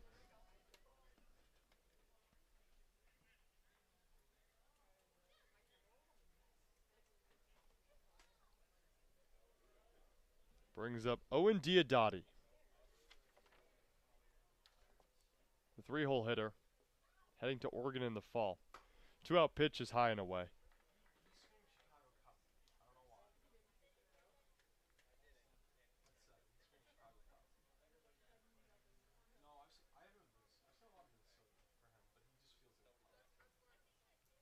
The 1-0 pitch is thrown over to first.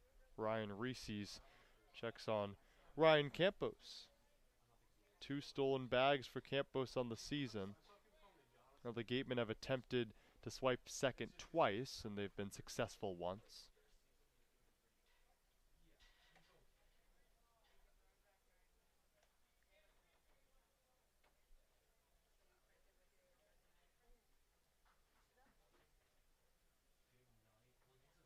The count is 1-0 with 2 away. Diodati swings and misses at a fastball inside. Diodati, I think if he was on the Gateman for a little longer, a solidified player, I think he would have got a nod for the All-Star, but obviously joined the team over halfway through the season. He's been a great player for this team. Surely has, batting over 300. The 1-1's called a strike low. Diodati believes that was a suspect call. That was tough. Had the worst call of the game, and there's been a few of them. Well, Diodati will stand back in, try to face some adversity. Runner at first, 2 away. 1-2 pitch, Campos goes. Diodati checks at a ball in the dirt. Campos safe at second. Now it's up to the check, and Diodati did not go. Runner in scoring position, and Owen Diodati, the later stages of this game, has a chance to play hero as he did yesterday.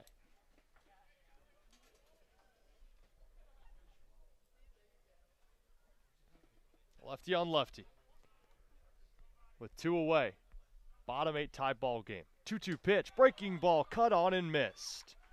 Ryan Reese's the biggest strikeout of his season. Owen Diodati still chatting with the home plate umpire. Ryan Campos stranded at second.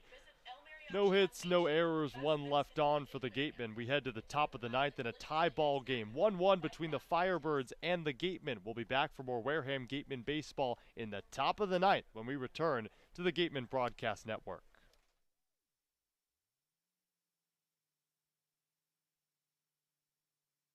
Looking for your dream home on the Cape? Gibson Sotheby's International Realty's dedicated team of real estate professionals are ready to make your dream a reality.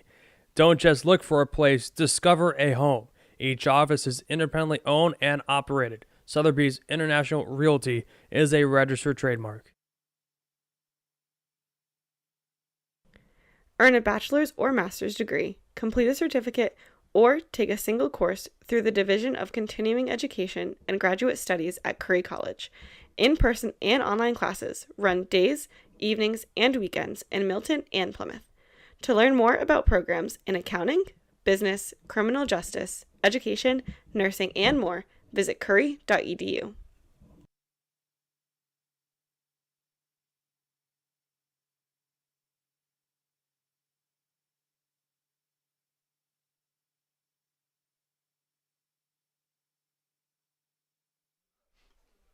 We're in the top of the 9th at Spillane Field alongside Alex Feuz. I'm Cameron Ezeir. Another pressure situation for 2 teams as the Wareham Gatemen and the Falmouth Commodores experienced yesterday in a 4-4 tie. The Gatemen entered that game yesterday in the top of the 9th, down 4-2. They tied it up as we headed to the bottom of the 9th. Falmouth was unable to scratch across a run. So that was a tie. The Gatemen have yet to win in the last week, and well, right now they're hyper-focused on keeping this one at a stalemate entering the bottom of the 9th. Alex Galvin on the bump. It'll be 8-9-1 starting with the lefty Jacob Stinson, who already has a base hit today, watches that pitch all the way through the strike zone. The count 0-1.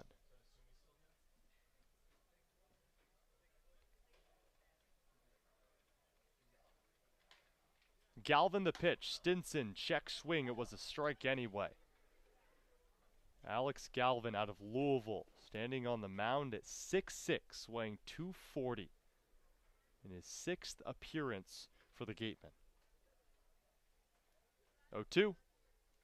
Stinson on the ground, first base side. Anderson scoops, takes it himself, 1 down. Well, look around the league, and especially to highlight the Falmouth and Katuitt game. It was a tied game in the top of the 7th at 7-7, but now Falmouth has taken a 9-7 lead. Obviously, between the Commodores and Gateman. They are tied by points in the division. Wow, that's huge. So if the Falmouth Commodores win and this game stays tied, then the Gateman would slide to 5th place and out of the postseason picture as of the moment. Austin Knight swings away at the first pitch. The shortstop out of UNC Charlotte hacks away, misses everything. Count 0-1. He's 0 for 3 on the day. Both teams tied at 27 points at the bottom of the West Division. With one away, the 0-1. Fastball fouled off to the right side. Knight lost his bat. We talked earlier about the possible reverb that you'd feel if you had no batting gloves. I think Austin Knight felt it there, dropped his bat, and looked over at his hands.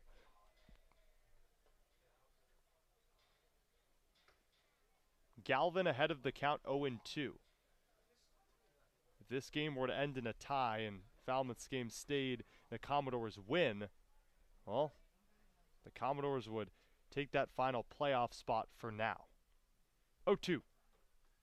Knight connects. High fly ball into foul ground over to left. Ranging back, Fabian looks over his head. It'll fall between 3 drifting players for the Gatemen. And we'll do the 0-2 again after a long wait.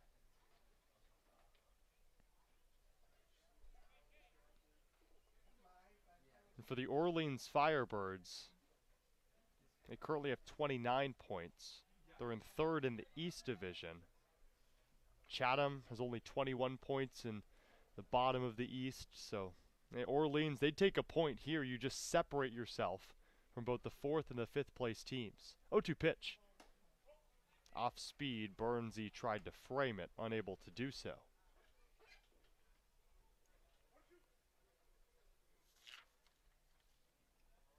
I know we've joked, Cam, if ties were worth more points than wins, Chatham would be in first. 1-2 fouled back. You're right, Chatham with 7 ties and get this 7 wins as well. So 21 points for the Anglers, 27 for Harwich. And actually this game matters a little more than many might think for the Firebirds. They're only 2 points up on the Harwich Mariners. They'd take a point here. Here's the 1-2. Knight ground over to the left side. Blake Wright on the backhand throws it over to first, and it won't be in time. Austin Knight gets his first base hit of the day. It would have been an unbelievable play from Blake Wright, but the fact that he even got there and threw it over to first is something special as well. Now there's one away in the top of the 9th. Tie ball game. Austin Knight at first. Alex Galvin has to deal to the best part of this order, starting with Nate Furman, the newly minted All-Star. Nate Furman, a single in the 5th. It's his only hit, though. He's 1 for 4 on the day. The double play ball is in effect.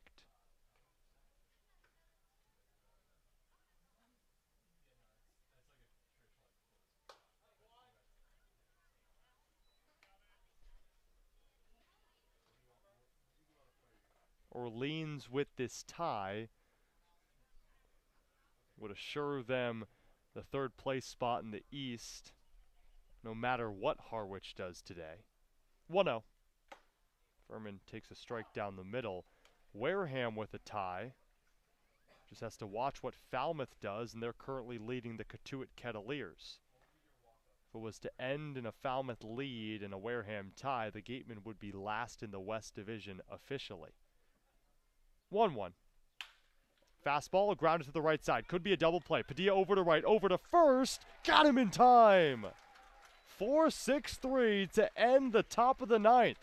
So it'll either be a tie or a Gateman win. Let's head to the bottom of the 9th at Spillane Field. 1-1 is your score. We'll see if it changes when we return on the other side of the break on the Gateman Broadcast Network.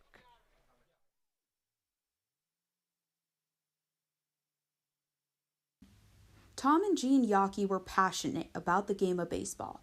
Over their 7 decades as owners of the Boston Red Sox, the Yockeys greatly invested in youth and amateur athletics in our community. They recognized the important skills baseball can bring to players both on and off the field: cooperation, respect, teamwork, friendships, and confidence. The Yockey Foundation has been proud to support the Cape League for more than 25 years.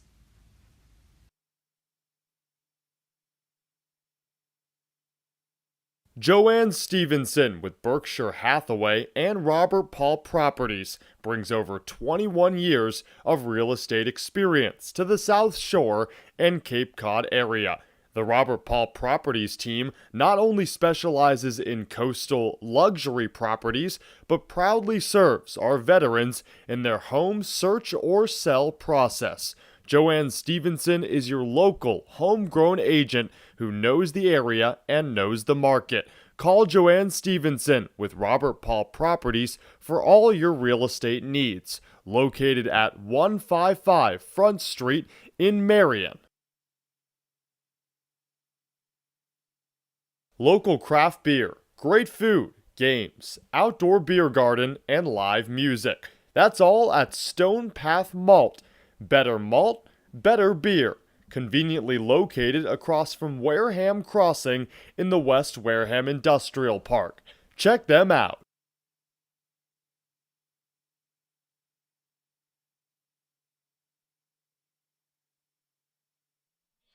New pitcher for Orleans as we go to the bottom of the ninth in a tied game at 1-1. It's Chris Clark out of Harvard University making his 11th appearance on the summer. Has appeared in 13 1/3 pitched, 8 hits, 4 runs, all earned, 6 walks, and 14 strikeouts, and does have 1 loss on the summer. Chris Clark, the hard-throwing righty, in a 1-1 ball game. He's the third pitcher out of the bullpen.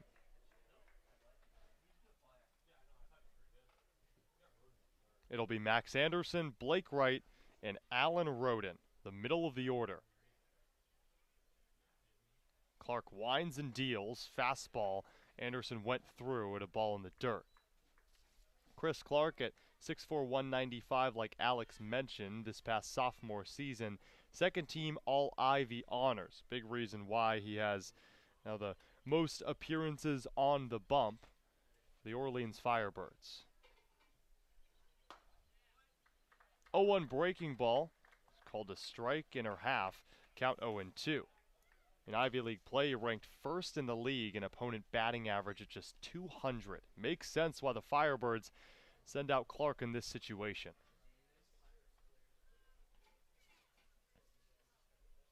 0-2 pitch. Fastball swing and a miss. Max Anderson strikes out for the second time today. And there's one away in the bottom of the ninth for Blake Wright. Max Anderson finishes the day without a hit, but he had that all-important sacrifice fly in the fourth. That's the only run for the Gatemen.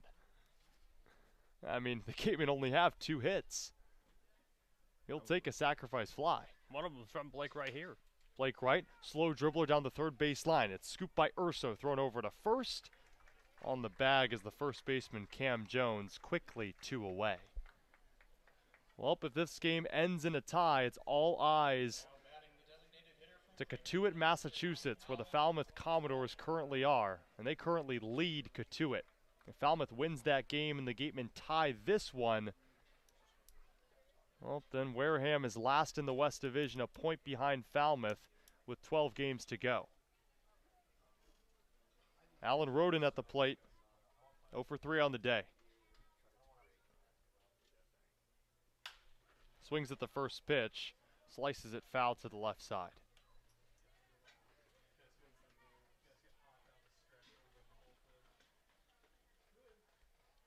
Alan Roden, the Creighton Blue Jay, with no one on the bases.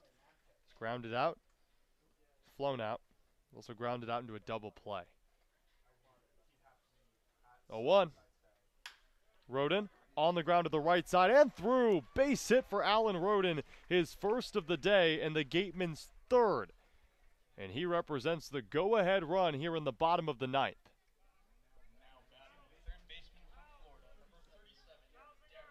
It'll bring up Derek Fabian, who lined out in the second and the fifth. He reached on an error in the seventh.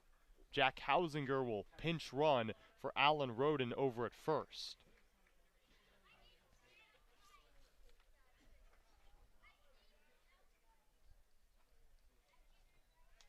And it is worth noting that Derek Fabian, who is 0 for 3 on the day, has not had much success against righties. He's now 1 for 30 on the season. That's a .033 average. The Gatemen send him out with 2 away in the ninth. Takes the first pitch, a fastball in the outer half, called strike 1. Derek Fabian out of Florida. He's come up in clutch situations before. Had an RBI single against Falmouth, the opening portion of the season. A 2 RBI single against the Commodores a couple weeks ago to tie things up. The 0-1 delivery. Swung on by Fabian, lifted to center field. Drifting left is Keishel. He'll make the grab in the gap, and that's the ball game. We end in a 1-1 tie, and the Gatemen are winless this week.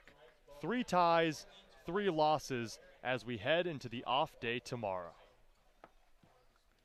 Another opportunity, though, in the 9th inning that the Gatemen have a chance to walk it off, but can't get the job done, and we got ourselves a 1-1 tie. How about that, Cam? Back-to-back games now that the game ends in a tie for the Gatemen. The Wareham Gatemen muster just 3 hits, while the Orleans Firebirds have 9 on the day.